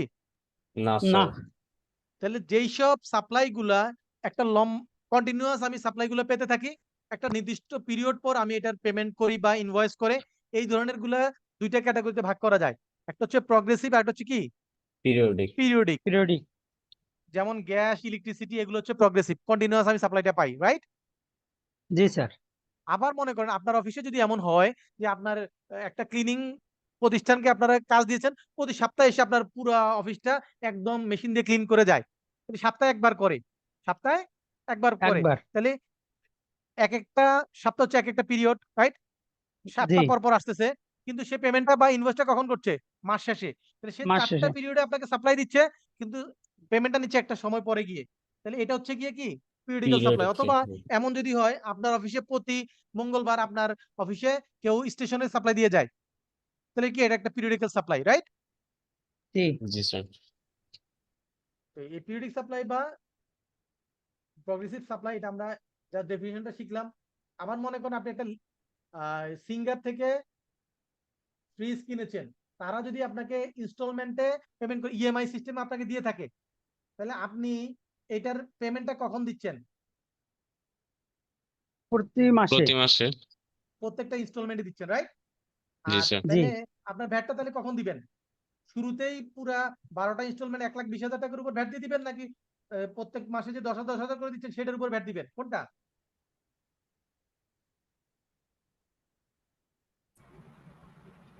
দোষ আইনে বলছে যে প্রগ্রেসিভ বা পিরিয়ডিক সাপ্লাইয়ের ক্ষেত্রে ওই যে যখন ইনভয়েস ক্রিয়েট করবে, যখন পেমেন্ট হবে একটা পিরিয়ড পর পর, তখনই ভ্যাটটা হবে। তার মানে প্রত্যেকটা ইনস্টলমেন্টে ভ্যাট, টোটাল 1,20,000 টাকার উপর শুরুতে ভ্যাট হবে না। বুঝতে পারছি স্যার? জি স্যার জি স্যার। এখানে রেসিডেন্সের ডেফিনিশন দিয়েছে, এটা ট্যাক্স আইনে যেটা আছে ভ্যাট আইনে তাই আছে। এটা কিছুই না, যদি ইন্ডিভিজুয়াল হয় তার ক্ষেত্রে হচ্ছে মূল কথা, সে একটা বছরে যদি 182 দিনের বেশি থাকে তাহলে সে কি রেসিডেন্ট, আর ওই রেসিডেন্ট। একটা বছরে যদি 182 দিনের কম থাকে, 90 দিনের বেশি থাকে, হ্যাঁ, তাহলে সেই ক্ষেত্রে তার পূর্ববর্তী 4 বছরে মিলেও যদি 365 দিন হয়, তাহলে কারেন্ট ইয়ারে 90 দিনের বেশি, আর প্রিভিয়াস 4 বছরে কত দিন? 365 দিন। 365 দিন যদি হয়, তাহলে আপনি কি হবেন? রেসিডেন্ট তারপর রেসিডেন্ট। রেসিডেন্ট। এটা হলো ইন্ডিভিজুয়ালের ক্ষেত্রে। কিসের ক্ষেত্রে? ইন্ডিভিজুয়াল ইন্ডিভিজুয়ালের ক্ষেত্রে। এছাড়া কোম্পানি, ট্রাস্ট বা অন্য যা যা আছে সবগুলোর ক্ষেত্রে কথা হলো যে যদি এটার আহ, সম্পূর্ণরূপে কন্ট্রোল যদি বাংলাদেশে থাকে তাহলে সে রেসিডেন্ট। তাহলে বাকিগুলো সহজ, রাইট স্যার?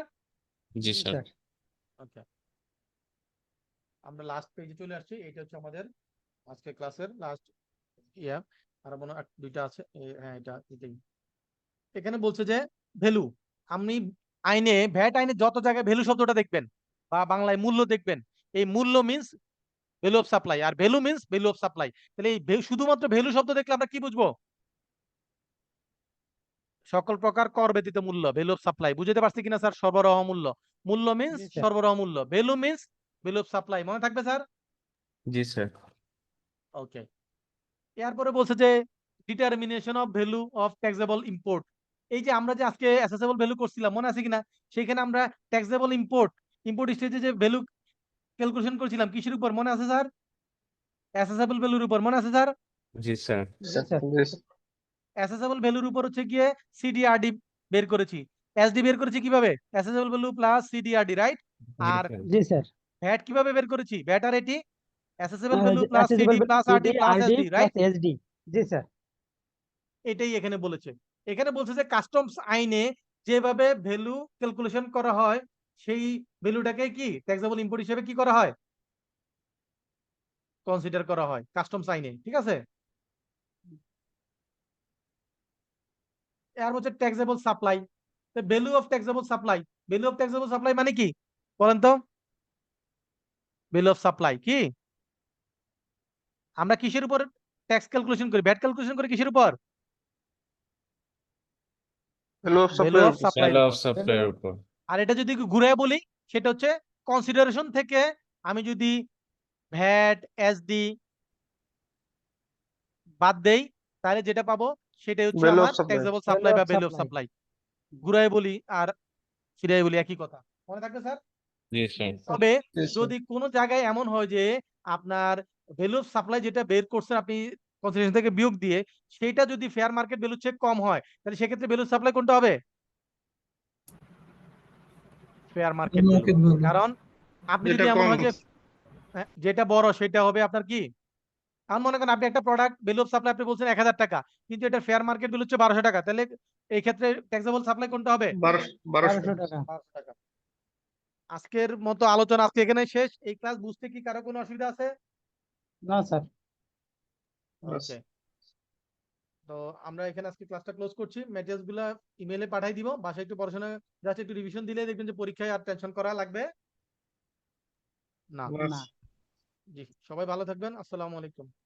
আসসালামু আলাইকুম। আসসালামু আলাইকুম স্যার, থ্যাংক ইউ স্যার। আসসালামু আলাইকুম স্যার।